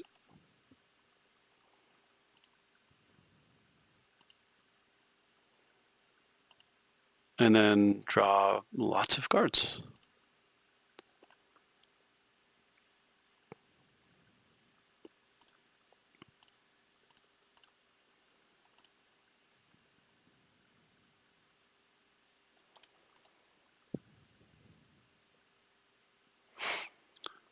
Talisman of Creativity. I like it. So I can get another mana source. I might be able to play Daretti this turn. Not quite what I had in mind. There's always a chance I could preordain into something. Let's go ahead and do that.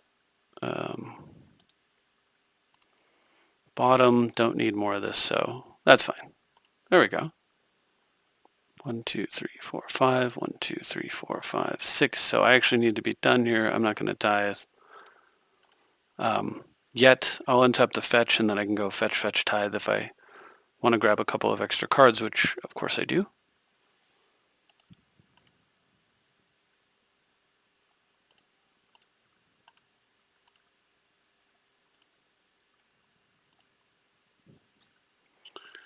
All right, so fetch, fetch, tithe. We'll get the ones that don't come into play tapped.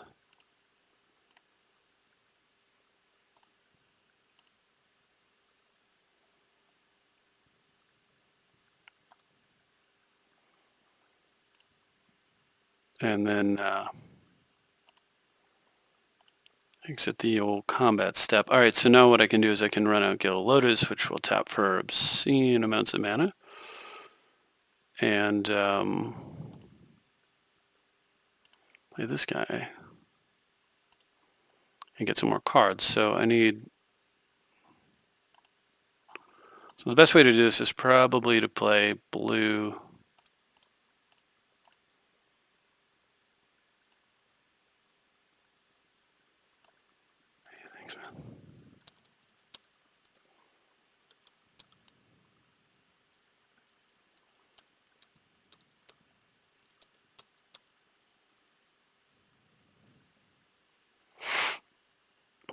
All right. And then red, white, black.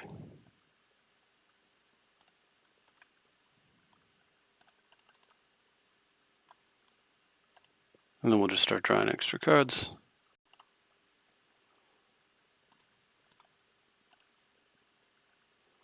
So much garbage. It's amazing.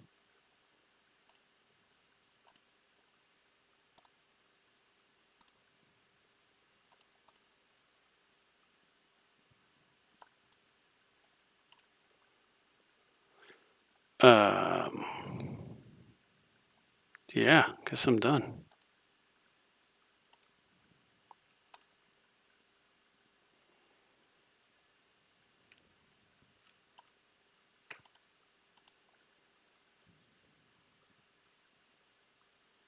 Very cool though.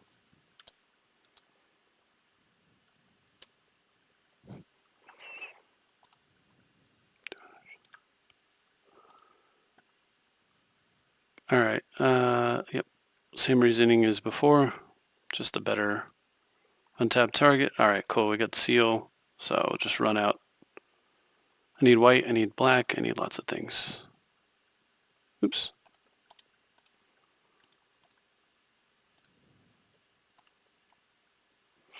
Just draw.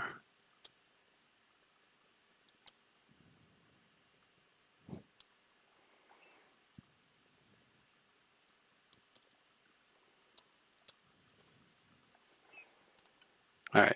We'll get these guys going. Get the sword down. Get all my mana untapped. Set up for the big old twist.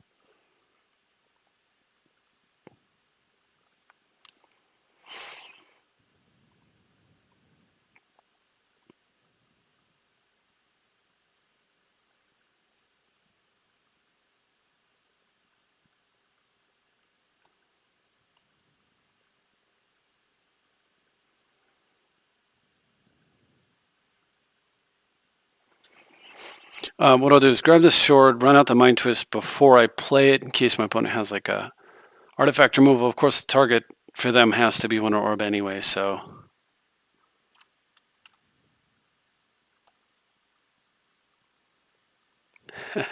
Nice. Cool.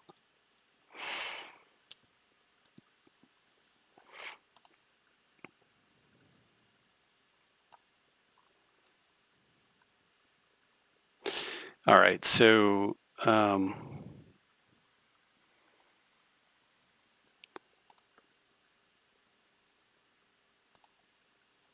right, so let's go hand, like I was saying.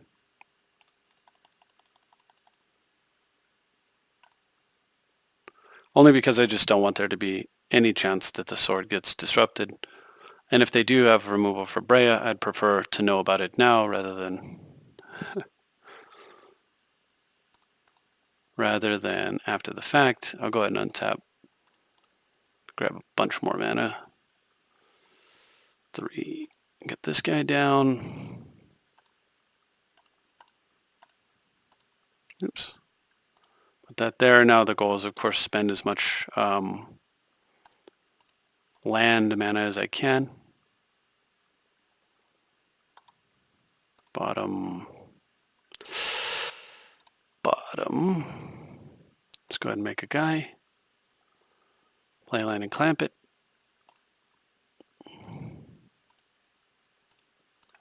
Get this mana all spent up. Okay, there we go.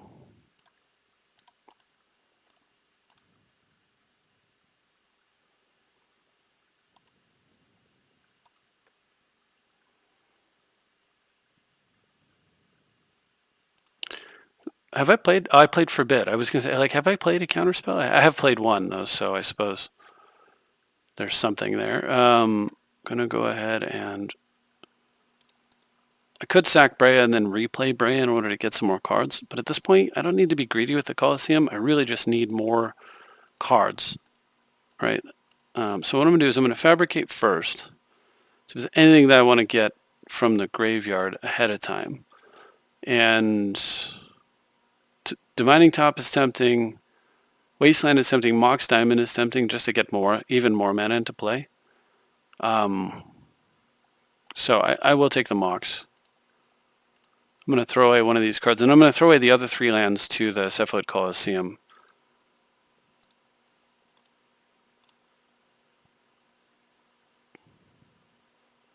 Because right now my problem is just I don't have any defenses, so I really don't want it to be possible for my opponent to recover. All right, cool. So now that I did that, I can actually do this and Trinket a Sensei's Divining Top into my hand. And then with the top in play, I can Vampiric Tutor. As a matter of fact, I'm just going to do it now. And finally, I can go get that Dak Faden that I was looking for. And get that last artifact. Cool. And I could just move the Skull Clamp, and there's no reason not to, so I'll go ahead and just move the clamp over and end the turn.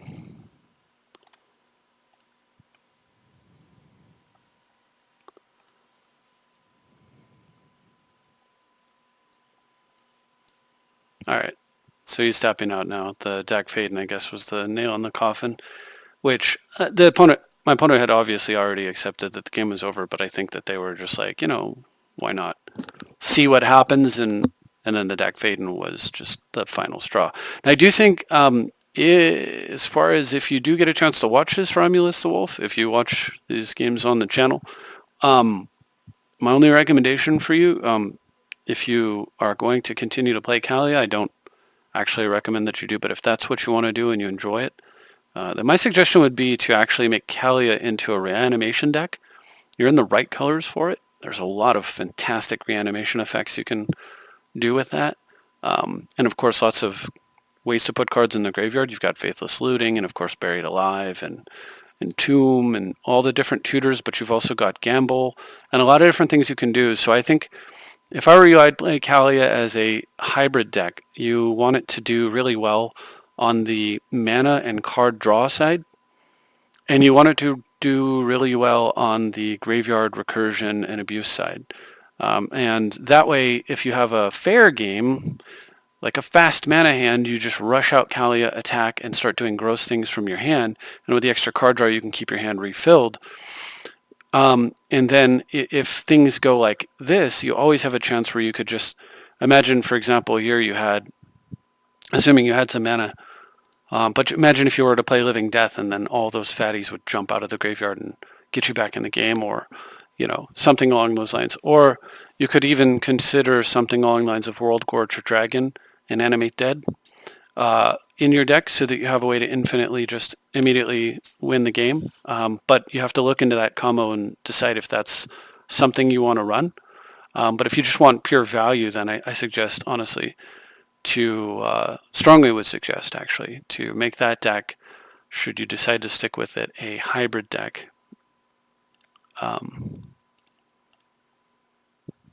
Okay, I'm going to go this route. I'm going to play the Mana Crypt because it's harder for them to kill it with green mana than it is for them to make me discard it with black mana. And I very much would like to retain the Crypt.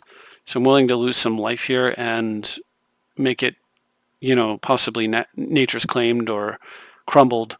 But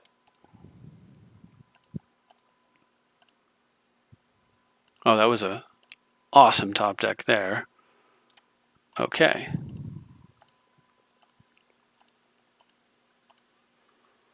That was an awesome top deck. Okay. So now the opponent's really... The Weathered Wayfarer is just so powerful. It's so powerful.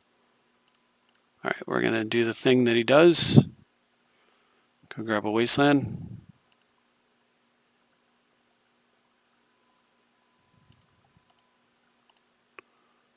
And then go grab a Strip Mine.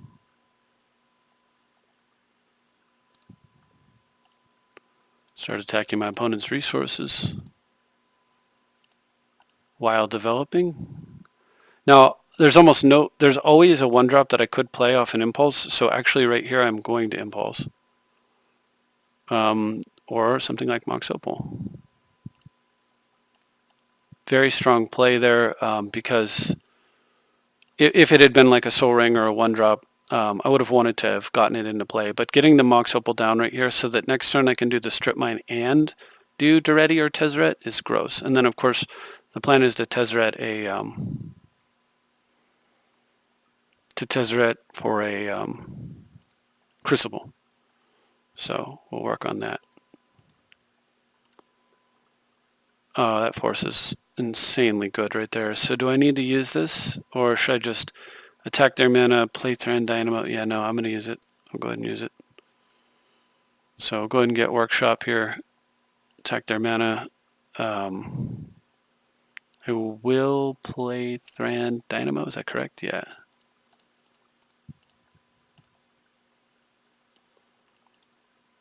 Go ahead and let my opponent do whatever they're going to do for now. Let's kill the Bayou, and then from there, I've got Force with Teachings as much as it sucks, but then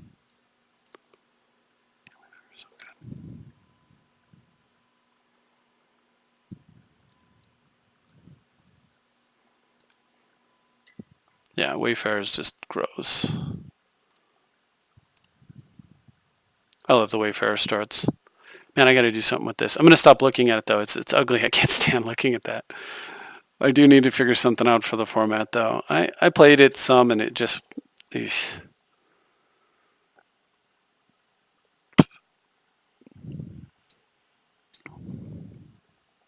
So the thing is, I think that just about any deck your opponent builds could be competitive with this deck, but I think that so in old school, for example, in old school Magic, and back when Type 1 was standard, and for a good while beyond, honestly, basically for the first 5+ years of Magic, once Brian Weissman had actually gotten the deck famous, right? Well, he created it, refined it, popularized it, and wrote an article about it, got it out there in the public's mind. One of the first decks to ever exist, and one of the best as well. One of the first, I guess you could call it net deck, since it was in the Duelist 1, the very first publication of Magic was featuring that deck. But once that happened, the point I'm trying to make is that it was a known threat, right? So expandingly known. So if you didn't know about it, somebody in your play area might have seen it or heard of it or played against it, and then they might be the ones who are interested in it and pursued the cards required in order to get it, which was what happened with me. In fact, I was in Korea. I was a young kid assigned in Korea, very first assignment, and read about this crazy article over there, about this crazy deck, and then slowly, every paycheck, so every 2 weeks, I would get as many cards as I could afford for the deck with my paycheck, and each paycheck I would improve and improve and improve until I was able to put the whole thing together, and then from there I was able to get a few more cards that I wanted to play with, to see if I had maybe some ideas that weren't in it, and eventually I started going the vanity route and trying to make my dual lands beta and stuff like that. So anyway, but it was, the point is that people that kind of thing was happening everywhere, right? That was happening all over the place. Somebody would find out about it, they would popularize it, and then in my play test area, slowly more and more people started playing the deck because it's so pleasurable to play, it's so fun to play, it's so powerful to play, and the battles against itself are interesting. And because of that, though, it was essentially metagame defining, and so people would include cards in their deck that were metagame solvers or attempting to solve the metagame, that specific deck.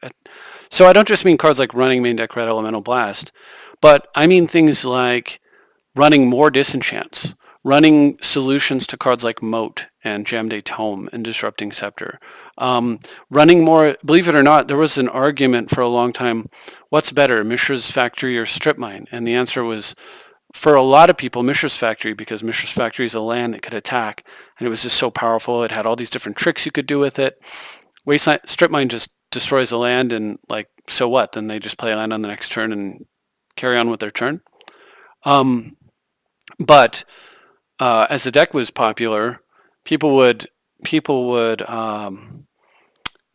play more strip mines because they needed solutions to Library of Alexandria. So there were things like that happening. Like strip mines were showing up more, disenchants were showing up more. Hymn to Torok eventually, when it was eventually printed, became more of a thing, and other discard effects. Like you started seeing more decks like with Hypnotic Specters, for example, and it's just what happened. The metagame started being tuned around it, which I think is interesting. And it meant that you could play a lot of these the deck builds and still be competitive, have a chance to win games. You could your green black deck with a bunch of Hypnotic Specters and Sylvan Library and a bunch of like crumbles and stuff could attack the opponent's hand and mana and refill itself pretty quickly and have a chance to sink holes and all that good stuff and have a chance to really put up a good fight. And the occasional, I don't know, channeled out Mind Twist on turn 3 or something.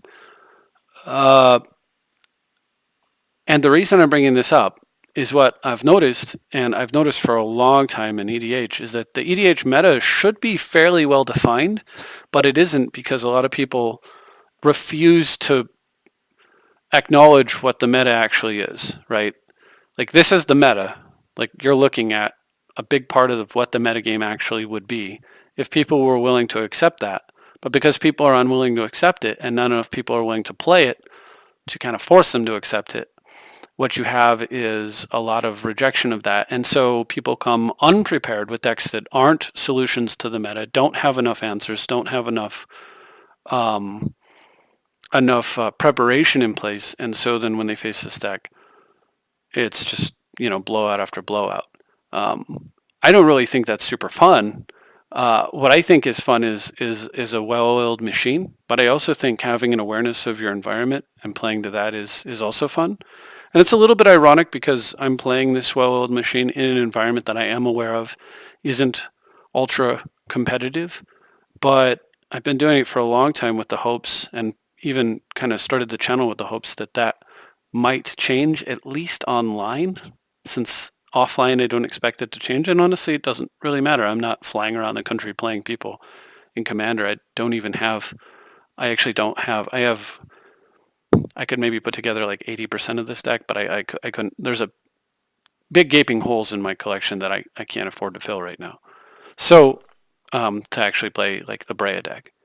And the only reason I can put together what I have is actually the generosity of a friend of mine, of one of my best friends, who helped me to get this far. So the bottom line is offline, whatever. But online, I think the meta should be fairly influenced.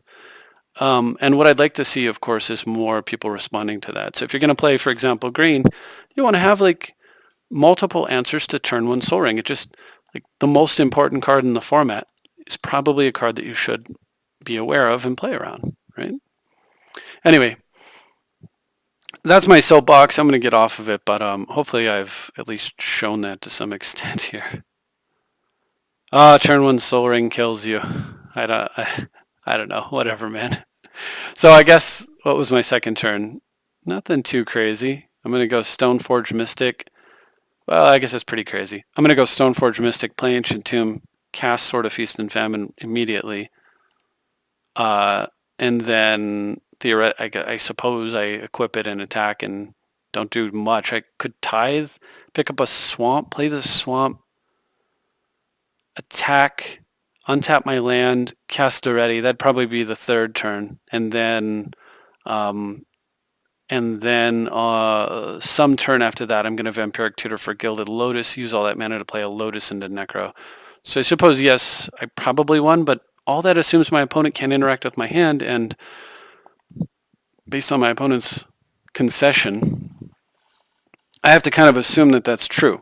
But it shouldn't be true, right?